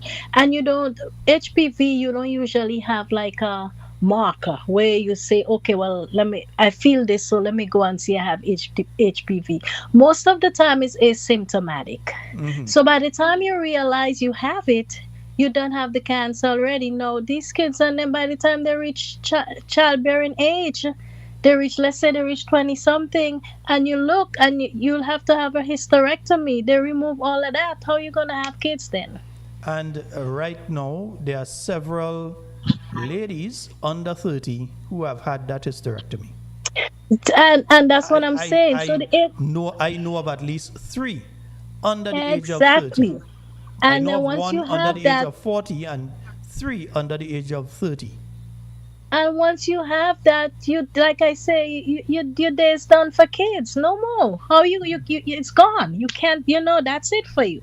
So HPV is more prevalent in the older age groups. So like I said, now these young people are getting it, and you don't have the money to go to do, and like I said, pap smear is from 21. You're not going to say, okay, well, let me go do pap smear, let me go do this, let me do the cervix, let me do the screening. You're not going to check on that at the time. What I would say though, I know that many young ladies in Grenada, I'll give them their props. They do go, because I'm the kind of guy that would talk to a girl about going and do she pap smear and making sure that she do she breast exam, My thing is let her talk to girls and say, girl, when last you do a pap smear? Because I know is it affordable, I've seen friends die. If it is affordable, I am not sure, but that is my question. Somewhere in my mind, I seem to remember some organization that was doing it for ladies. I can't remember if it's Planned Parenthood or who, but there was an organization that was assisting. I'm not sure if they still assist, but I know that there was one. Other than that, young ladies who may be working, I know a few of them that make sure they go and they do their pap smear and so on. Yes, I did my pap smear, so or I'll schedule to go and do it. Just like how men have to do their prostate after a certain age, the women must be doing their pap smear and the breast exam and those sort of things. I've had friends who died with breast cancer, more than one. I've had friends who died with cervical cancer, more than one. So I'm the kind of guy that talk to, well, when last, sometimes just out of the blue, when last you do a pap smear? Those kind of things. It's important. It may sound out of the way, but it's important. I'd rather sound out of the way and be able to talk to them 10 years from now. Well, yeah, that's my concern. And as long as they're, gonna get checked out and make sure that they're okay, and they get, and if they're gonna go out there, like I said, I always encourage vaccination. So my thing is the younger ones go there and get the HPV vaccine. Like I said, it's preventable. Once you have the vaccine, it's okay, and that's your main thing right there, because gonorrhea, chlamydia, those things can be cured. Okay. Well, let me ask this question though. Just for edification and many who are listening, the HPV vaccine is specific to females or females and males, because I know males are the carriers. It's females and males. My son had it when he was 11 years old. Right. 11 years old. I brought him to his pediatrician, and I know he wasn't sexual. I'm not good. He wasn't sexually active, but I wanted to make sure that he didn't get caught up and he didn't get anything. So at 11 years old, which is the age that you start, I made sure when I took him to get his other shots, I told the Dr. Kim, I said, please give him his vaccine. HPV, yeah. So he got that, Great. So they could get it, males could get it. The other thing is if it's available and if there's a concerted effort to educate. You know what I was looking at? While I was in the clinics, when I came down to the mission, this was my priority. Some clinics I saw, because I said to one of the nurses, I said, do they give HPV vaccines here? And then one clinic I saw it written up on a little pamphlet there, but I was still wondering if they have it available or if they just have the pamphlet with it just for show. So I wasn't sure what it is, but I did see it, like I said, in one of the clinics, up. So I'm assuming and I'm hoping that they do that, because that can save a lot of lives. Just that little vaccine alone can save. Like I said, parents, your son can get it, your daughters could get it. Give it to all of them so that, at least you prevent it. It doesn't affect the men as much, but the men spread it to the women, and like I said, the women can get the cervical cancer, or the girls, whoever, boys give it to girls, men give, whatever you want to say, however you want to call it. But like I said, it doesn't affect the males as much, but the females, it can be deadly. So you don't want to have an hysterectomy at an early age. You don't want to get yourself in where it comes to the point where it's already too late by the time you realize, and that take your life. So I always say, protect, and make sure you check yourself. Now, we do know that there are some people that can afford it. So that's my problem right now. That's my concern. If they can't afford it and they go there and they get something and it's asymptomatic, it could cause a problem. So that's just my major concern. So nurse, when you bring down your team next time, make sure you bring down some gynaes with you, some gynecologists with you, and we're going to be offering some pap smears and other sexual and reproductive health services. Yeah. Well, the nurse practitioners can do it. So it's just like 3 of us in the organization. That's nurse practitioners. The rest are RNs, regular RNs. So that's why we haven't been doing it, because it's not enough of us to do it. But I just want to touch on again to don't forget that in November the I-Team will be coming down to Grenada. It's not Grenadians. It's some people, a team that came with us last year, and they said, they enjoyed it, and they said they want to come every year. So this year they're coming back. They asked me to come with them. The nurses are not coming, just myself coming to assist them. And we're going to be doing the cataract surgery in the hospital again. So I just wanted to let everybody know, if you want to be considered, go out there, get evaluated, get put on the list, get assessed, get put on the list, so that when we come, you're ready. We're not going to accept anybody on the same day. Yes, indeed. Okay. And we're planning to do on medical mission next year again, the Grenada nurses. Okay. All right, Sheldon. Thank you so very much for your input, as usual. Thank you so very much. Thank you. You have a good night. Don't forget to contact the person for the... Yes, and I'll be coming soon, so I'll see you when I get there. Okay, great. Thank you so very much. Take care. Right. Okay, bye. Yes, indeed. Folks, talking to our local nurse. Yeah, that's we nurse. 1473 1473777. That's 1473 what was I saying? 1473 4407377. Remember, you've got to call us on the WhatsApp. So as I said before, the Age of Civil Responsibility bill, the explanatory notes, blah, blah, blah, blah, blah.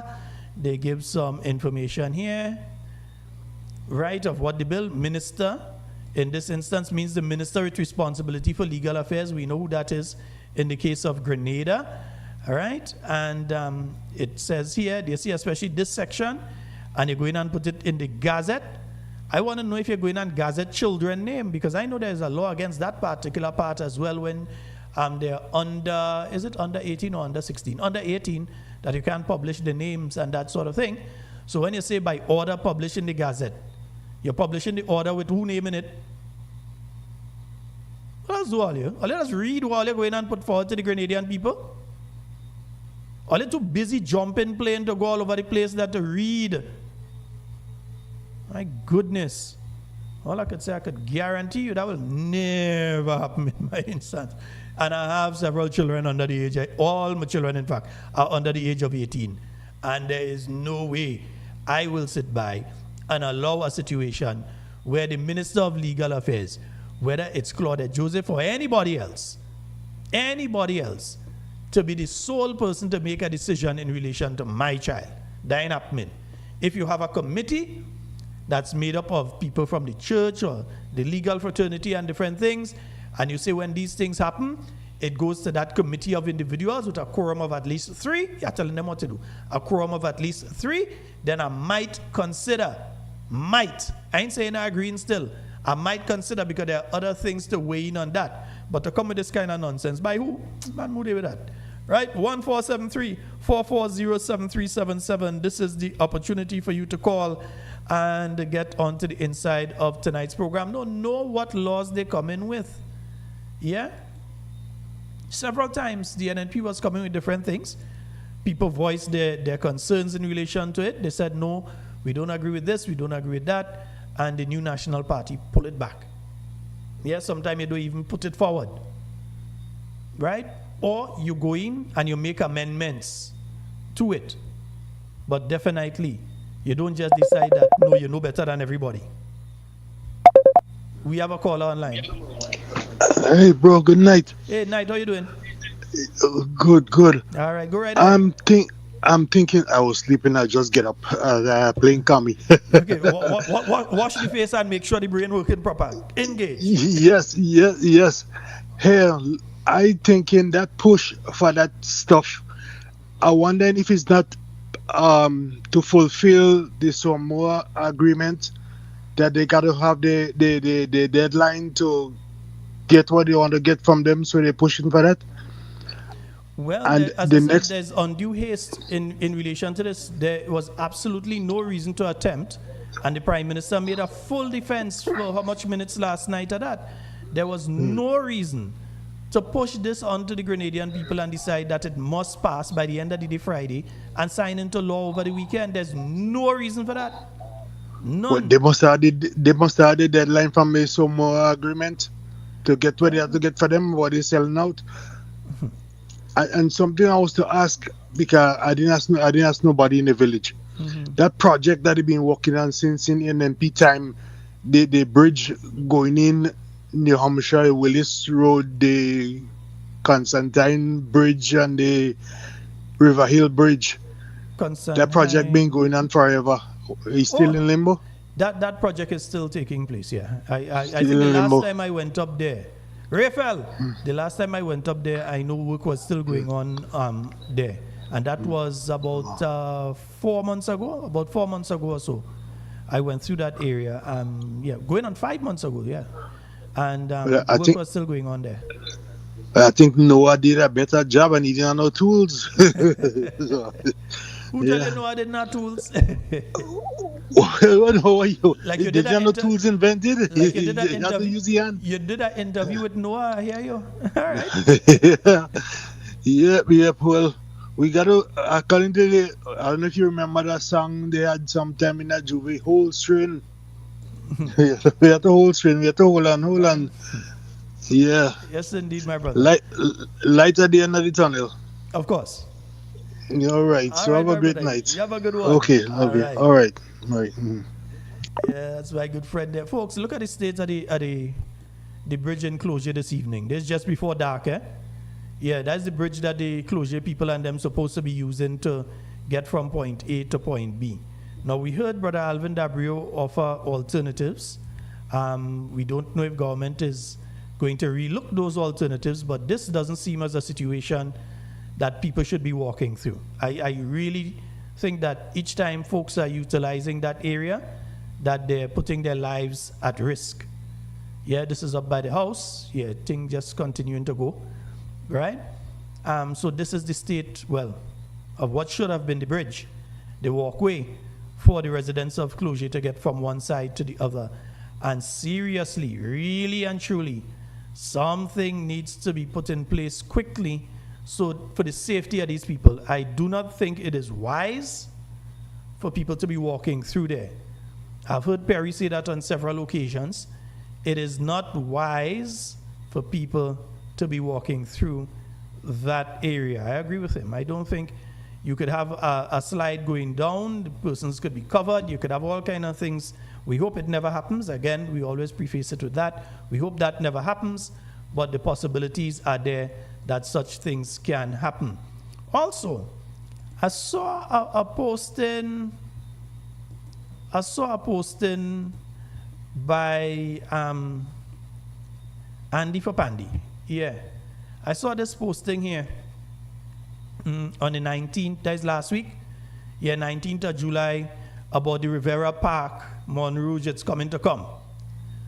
But for some reason, I seem to remember something in relation to that already, you know, yeah.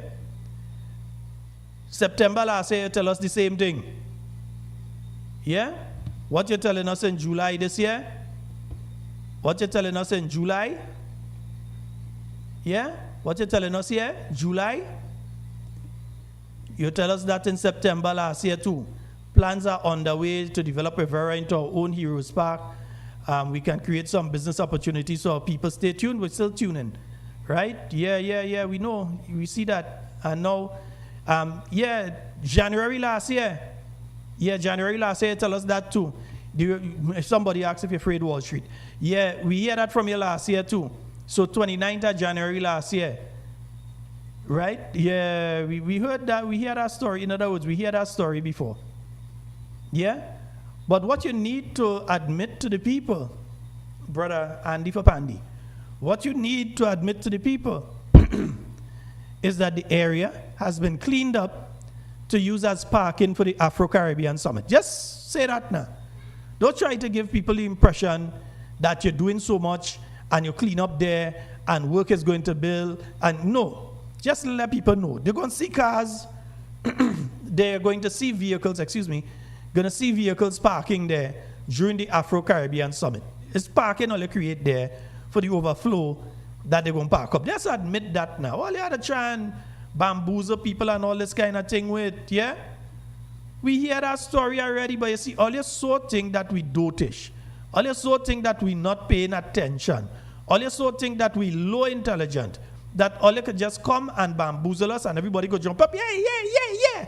No, you tell us on the 29th of January 2024, right? Nice, yeah, vision, thing, man. You show the property, nice thing, right? Like anytime you're looking for something to post, you just go down there.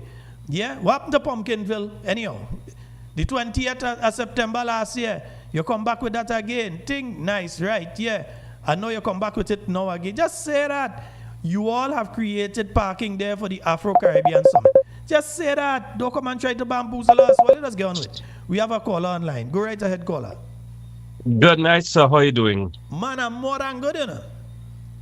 And you're better than best. The only thing is there's a tinge of sadness with me, and I know when I finish the program, I go cry. So I know when I finish this program, I go cry. Take what I go cry.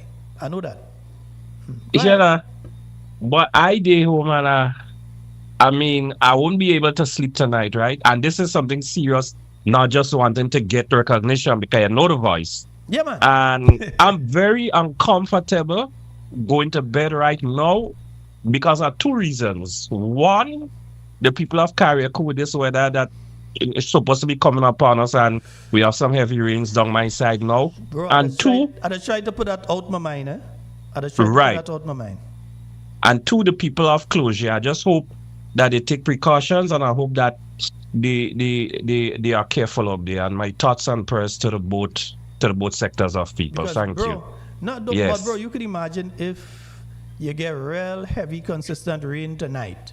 Let's go Yes. to Closure first. What going on with that area in Closure? You already see, I've shown you what it looked like tonight, because unless it get worse, because that's what it was looking like just before the place get dark. That is Yeah. what that walkway was looking like. And then if it rains, you know all of that going and Kilkete down in the ravine. It's down in the ravine. it Yes. I just want to make a quick observation. I'm no engineer. I don't have as much experience as the Hanover guy, but the wall that is being built in front of the house, right, to facing down the hill. Am I correct to say doesn't that wall supposed to go right across? Why is it cut off halfway? Because it, even let's say God forbid that whole piece gone, because the part where the house is, the wall can't keep it back, because the wall is not that far, reaching that far, so that house could still go. I would have thought that they would have built a wall straight across to at least try to hold up the embankment for now to see what's going on. I would think that instead of continuing to build wall and dig and excavate and all kind of thing with what is happening there, I would think that at this stage you would pause, do the assessment to know what you're dealing with, where the water is coming from, where the rock is, where the soil is flowing from, how far the fault line runs, all of that. I would think that at this time that is what you do. You do the assessment, and while you're doing that assessment, you shift focus onto creating an alternative route for the people of Closure to get to and from the lower area, to get to and from the town of Guelph and Of other course. areas. I think Of instead course. of having the excavators up on that project right now, where they can very well be creating, they could be digging an area they end up having to fill in. And they could not be digging and banking up an area that they end up having to dig. You don't know what you're facing. So I'm thinking that at this stage, it would have been better to pause. Yes. Pause at this time on the project site itself. Pause. While you create an alternative route for the people to get to and from their homes in Closure. I totally agree. One last point before I go. I think this came to me probably about Monday. Can they get, I don't know if they did, but can they get advice or technical advice from the people who did Molyneux? Because I know they started in the previous administration, got fired, they called them back. Because I would think that, because I think it might not be the same, but it's something very similar to what happened in Molyneux. So maybe they could get some advice from them. And I believe they're here still, I'm not sure. I would agree. I think it would be a good idea to do something like that. At least get an initial assessment from them as to, because what should happen to, I don't know if they use their drones to their advantage to survey the land, even go through the trees to see how far up, even if you don't want to endanger lives walking up because you don't know when the soil will break, at least send a drone up through the land up there, instead of using it otherwise. Gone. I want to say more later. Okay, brother. Yes. And then remember as well the folks out there in Carriacou and in Petit Martinique, the mothers who are sleeping in tents tonight, and who will be sleeping in tents tomorrow night, and with the weather systems that are affecting the Lesser Antilles, that they will be in a tent with all that rain and so on. I wouldn't wish it on my worst enemy. I would not wish it on my worst enemy. All right? Folks, before we run out of time tonight, because I realize time kind of speeding up on me tonight, there's the issue that these NDC surrogates keep pushing, and they are being encouraged by the Prime Minister and others to attack the members of parliament on the New National Party side regarding the $10,000. I had a caller call the program yesterday, not my program, their program, in relation to that yesterday. And, you know, one of the things we have to understand is this. Let me see if, I think sometimes showing things has been the best way to deal with it.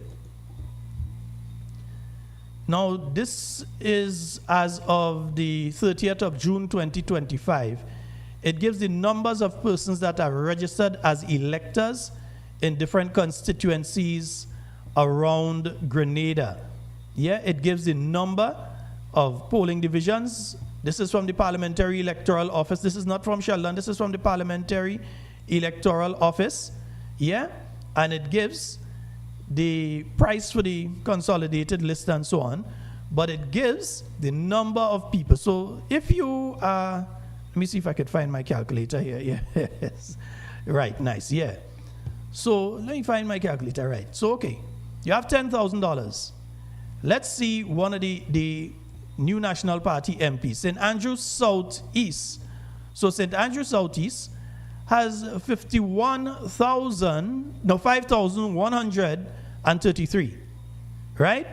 So that's $10,000. $10,000, right? Divided by 5,133. So let me see how much money that basically works out to everybody that's on the voters list.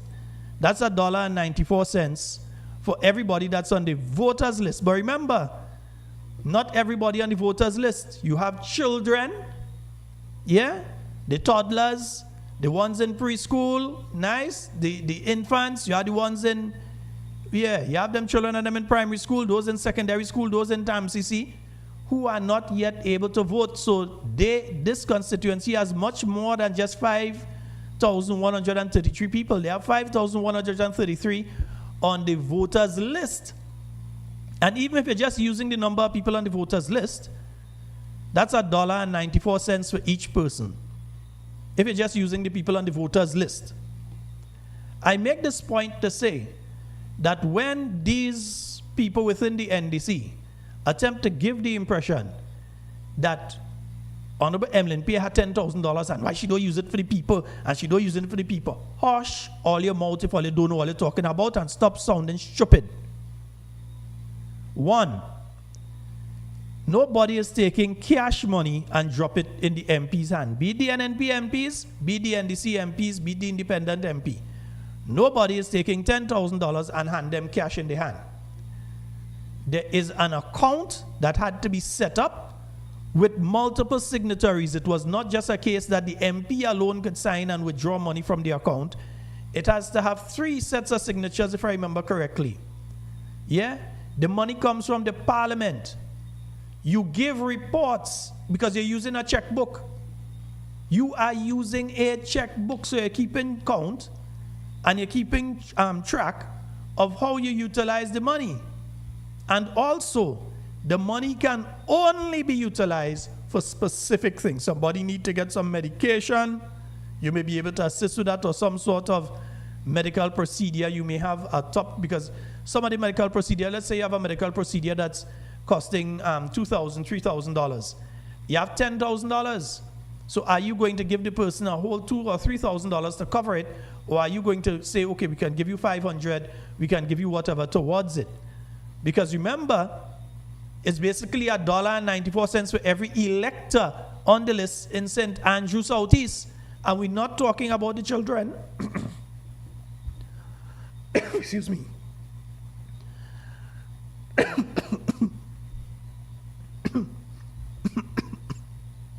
That you'll be taken, make sure you take a long hard look.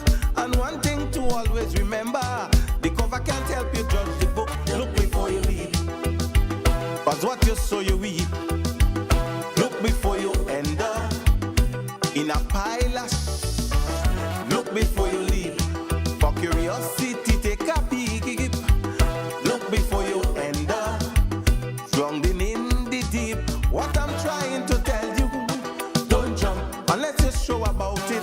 Don't jump, don't act like you're mad. Don't jump. It might be too dangerous. Think you all realize the voice gone now. It gone. I use it too much today. So the voice is finally gone. Yeah. It just crack on. Yeah, right, nice. It started to come back there now. I've been using my voice a lot today, believe me.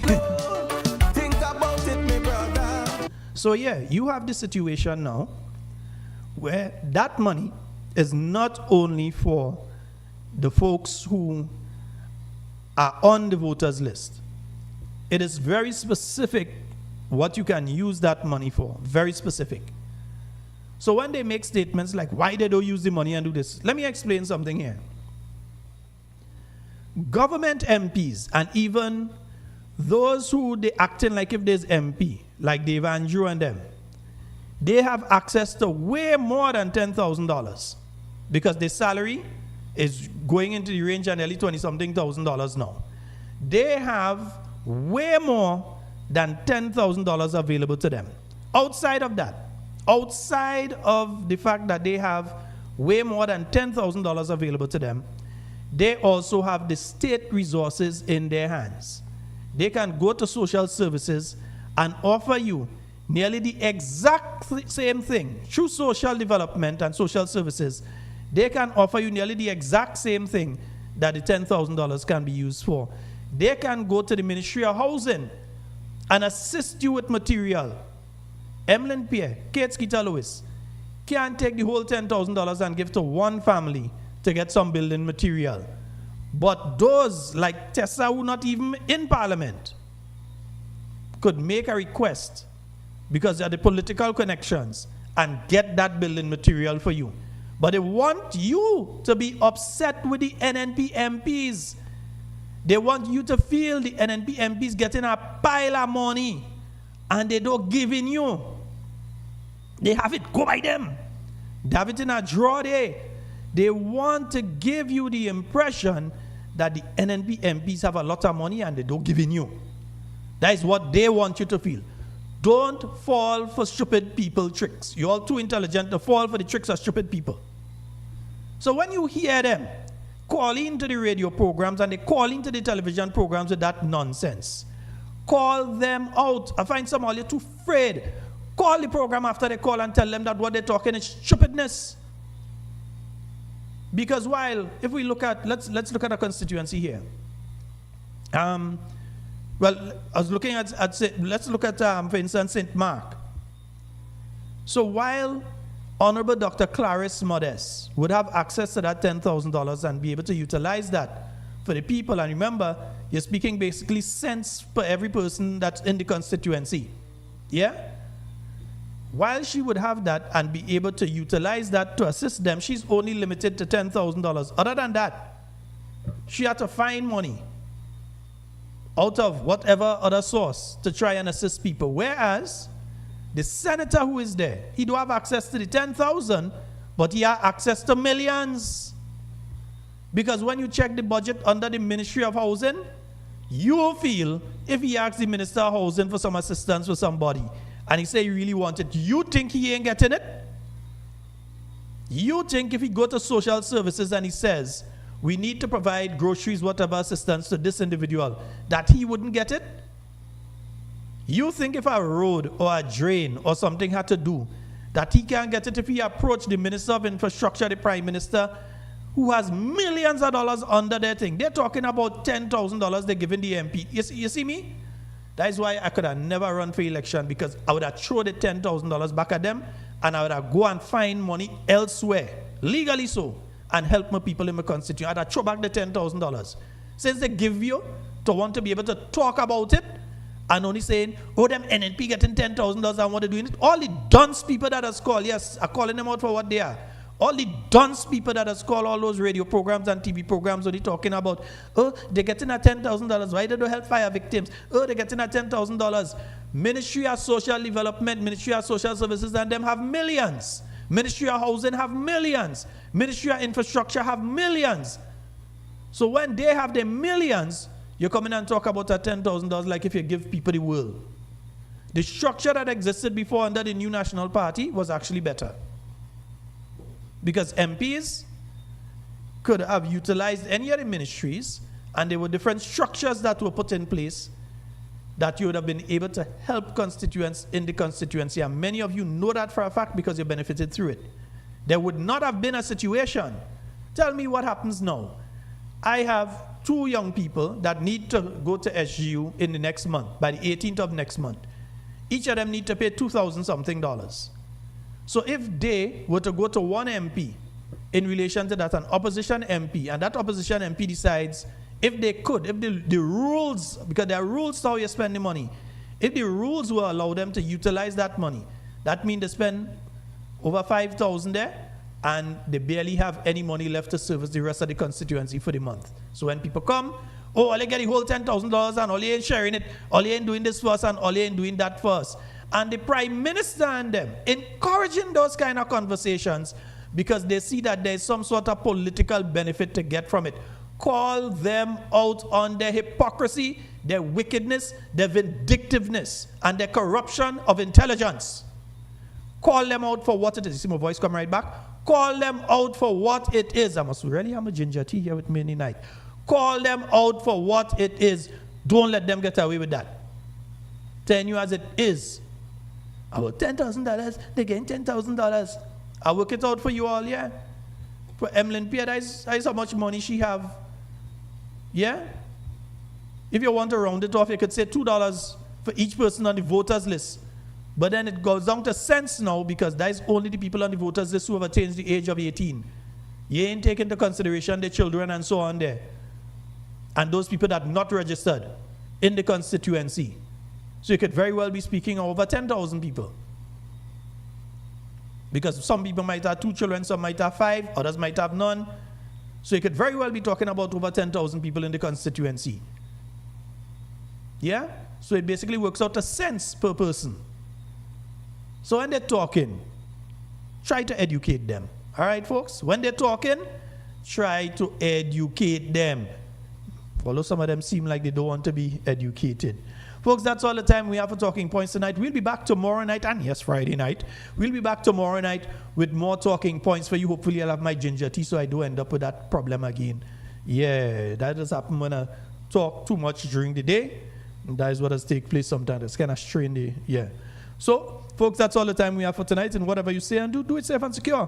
Want to be speaking to and with you, and definitely not about you. Love each and every one of you unconditionally. And indeed, I do hope that you all have a wonderful, wonderful remainder of the day. Let me just give you the promos just before I go. Once again, remember the meet and greet that is going to be happening this Saturday. Yeah, remember the meet and greet that's going to be taking place this Saturday. That's only organized by Mrs. Sonia Penny and J. Mary Show up there in Belmont, St. Patrick. At J. Mary Show's residence, free food but drinks on sale with various prizes to be won. The after-work lime of the new National Party coming up next week, Thursday. Yes, the 31st. And we had to talk about that holiday thing too. Right, after-work lime Carnival edition. It is taking place next week, Thursday, at the new National Party headquarters. All right, from 4 p.m. Yes, entry is free, but the food and drinks are not. Yeah, back to school special at K&R Bookstore. And then we have the bingo that's happening this weekend there, the Mechanics Temple, 65 Putnam Avenue, Brooklyn, New York, 11238 by One Soca. The $10,000 bingo jackpot, $3,000 and so on. And we say good night to all the listeners via that medium, and of course our good friend Kelani. And are you ready to take your brand to the next level? Look no further than the Chameleon Design Studios, the creative powerhouse behind Key Central and dozens of standout brands across Grenada and beyond. From web designs, animations, and motion graphics to custom video productions, we bring your visions to life with unmatched efficiency and professionalism. Need a logo? Logo design starts at just $1,500, and our starter pack includes brochures, call cards, and letterheads. Whether you're launching a new business, revamping your identity, or telling your story visually, Chameleon Design Studios is the new face of designs. Call us now at 1473-422-8601 or scan that QR code. Follow us on Instagram at chameleon_473. Let's communicate. Call us today. For more information, contact We Noise TV at 929-445-4463. or you can email us at wenoisetv@gmail.com. WeNoise TV, the leading streaming provider. Anytime, anywhere, any screen. Access to your favorite HD contents with prices as low as ever. Choose from monthly, quarterly, or yearly payments. This worldwide service is flexible for you to keep up with all your favorite programs, shows, movies, and local programming from home no matter where you travel to. Worldwide TV channels right at your fingertips wherever you are. Latest in live sports, binge watch all your favorite TV shows, movies on demand, videos on demand. You can pause, rewind, fast forward anytime. Never miss 1 minute in entertainment important to you. No contracts, no added prices for sports or premium packages. We certainly don't have to pull tricks like cable and satellite companies. Our product speaks for itself and beyond. WeNoise TV. We have everything like Netflix, Disney, Amazon. Watch your favorite movies, TV shows, and series with our services. With our service, you will get rid of all other subscriptions.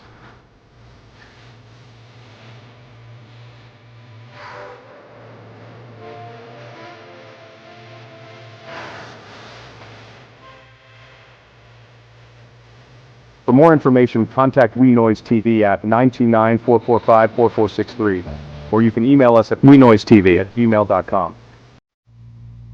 Fitness Revolution 11 2025, 16 days of fun, fitness, laughter, energy. I just want to encourage everybody to come down to both Tantin, Old Trafford playing field, and Monroe's Grandans for our eventful fun, fitness, and giveaways.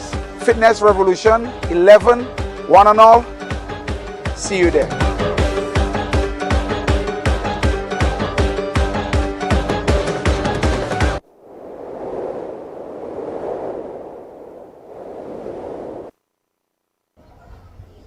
Hi, I'm Jelani Gleam, new National Party caretaker for the constituency of St. Patrick West. Over the weekend, Sunday to be exact, we are again greeted with disheartening news of another shooting incident in the Wall Street area in St. George's, in which 5 persons were injured and reports of 1 person succumbing to the injuries, losing their life. Firstly, I would like to extend condolences to the families, loved ones, and friends of the deceased, and do wish those who are currently recovering from the injuries a speedy recovery. This is one incident too many, and I think it's time that we all take a stand together to address the issue of violence, particularly amongst our young people. In a spate of recent injuries, we've seen persons dying from stabbing incidents in the Grenada area, St. David recently. And in the past, we've been greeted with a slew of gun violence injuries and loss of life, including right here in St. Patrick West, in the Montreach area, in which a young man lost his life. All of these injuries leaves our families broken, mothers weeping for their children, families for loss of loved ones, and friends never to see their loved ones again. We have to take a stand and say no to gun violence. I am making an appeal to our young men in particular to find another way. Put the weapons down. Think. Consider. It is not only the victims of gun violence that loses every time one dies. It is also the persons committing those crimes. Their loved ones also feel the impact of it, and themselves losing opportunities for a brighter future. Do not allow anger in a moment to distract you, to cause you to lose the opportunities of a fruitful and prosperous life ahead of you. Emotional intelligence is important. Bad decisions in a moment affects the rest of your lives. Walk away. Say no. Stay away. Keep away. Live for a brighter tomorrow. We of course love to see the police officers out there doing their best. During our recent amnesty to turn in firearms, we saw maybe less than 10 firearms being turned in. But through the operations of our Royal Grenada Police Force, we've seen over 50 guns being confiscated during their operations, and they must be commended for that. Of course, we appreciate increased presence, especially now as our carnival draws near and our entertainment events are a frequent occurrence. We would like to, of course, see our increased police patrols, searches, and that police presence that gives us confidence that everything is going to be okay and that someone is looking over our shoulders for us. But the police cannot do it all by themselves. They need each and every citizen to play their role. They need us to step up, make reports of suspicious activity, turn in information when it becomes available to us so they can act more effectively. Again, now is the time for our NGOs, our church leaders, our communities to step up and create avenues and opportunities for our young persons to engage their energies in different, more productive avenues. Learning emotional intelligence, learning self-control, learning discipline.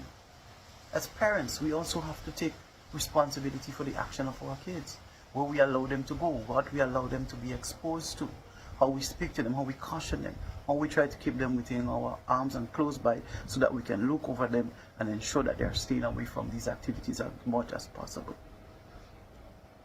But at the end of the day, as individuals, we also have a responsibility, young men, to take responsibility for our own actions. We have to learn to walk away. We have to learn to say no. We have to learn to channel our emotions in a different direction that does not lead us to taking someone's life or becoming the victim of violent action. Let's make wise decisions today. For this carnival season, put down the guns, put down the weapons, walk away. And remember, job decisions do not always have to be bad decisions.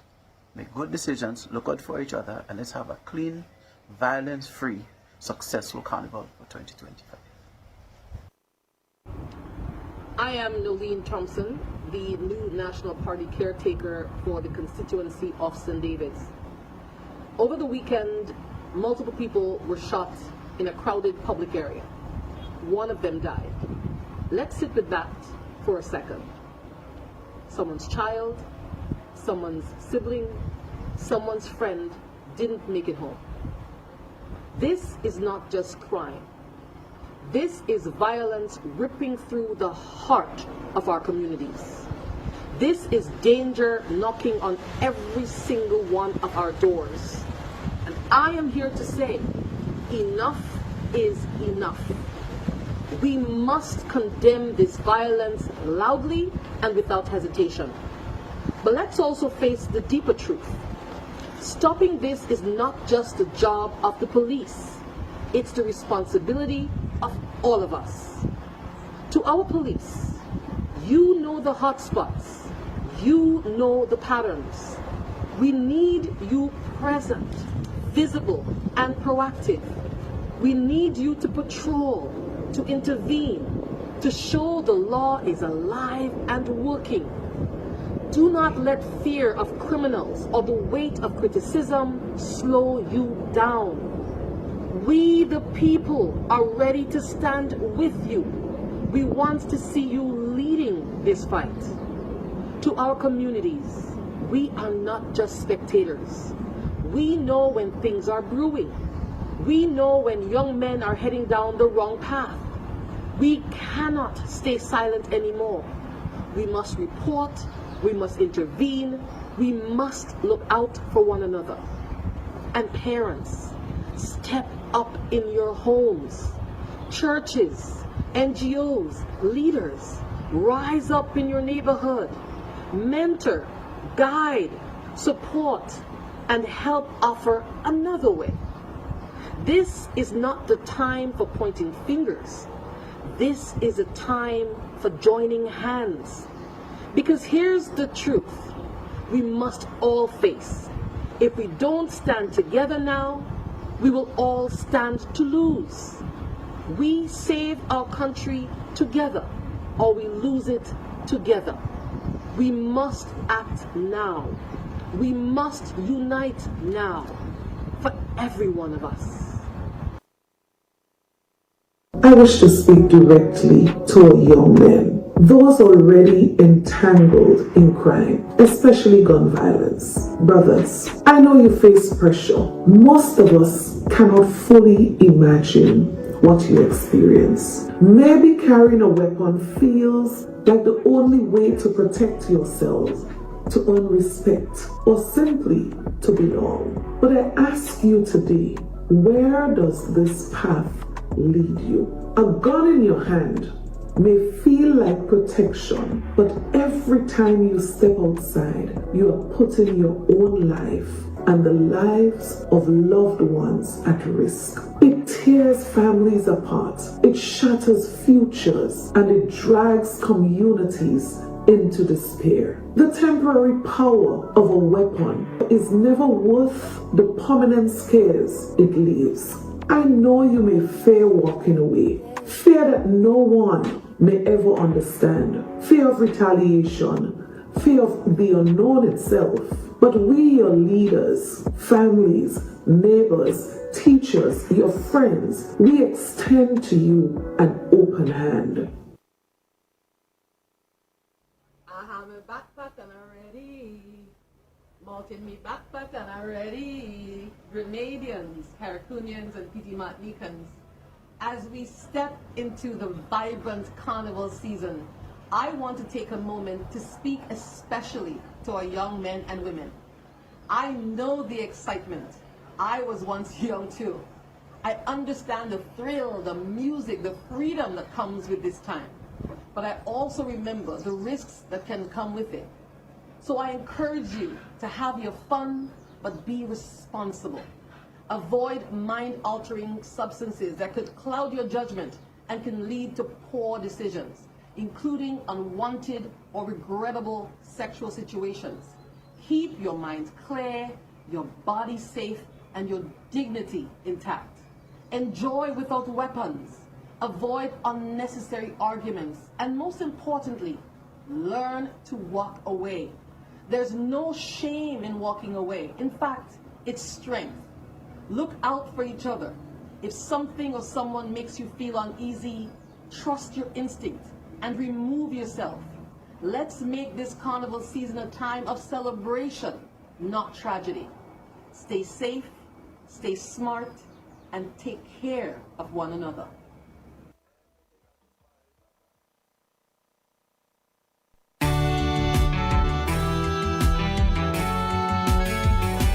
Take a look carefully.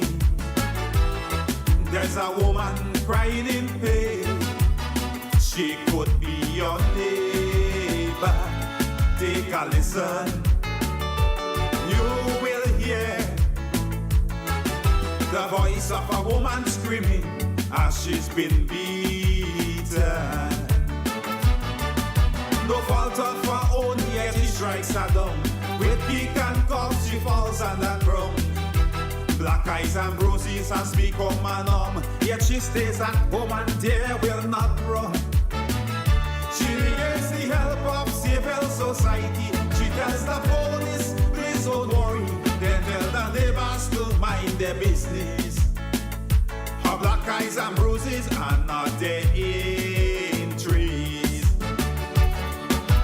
Woman, you keep taking licks like you're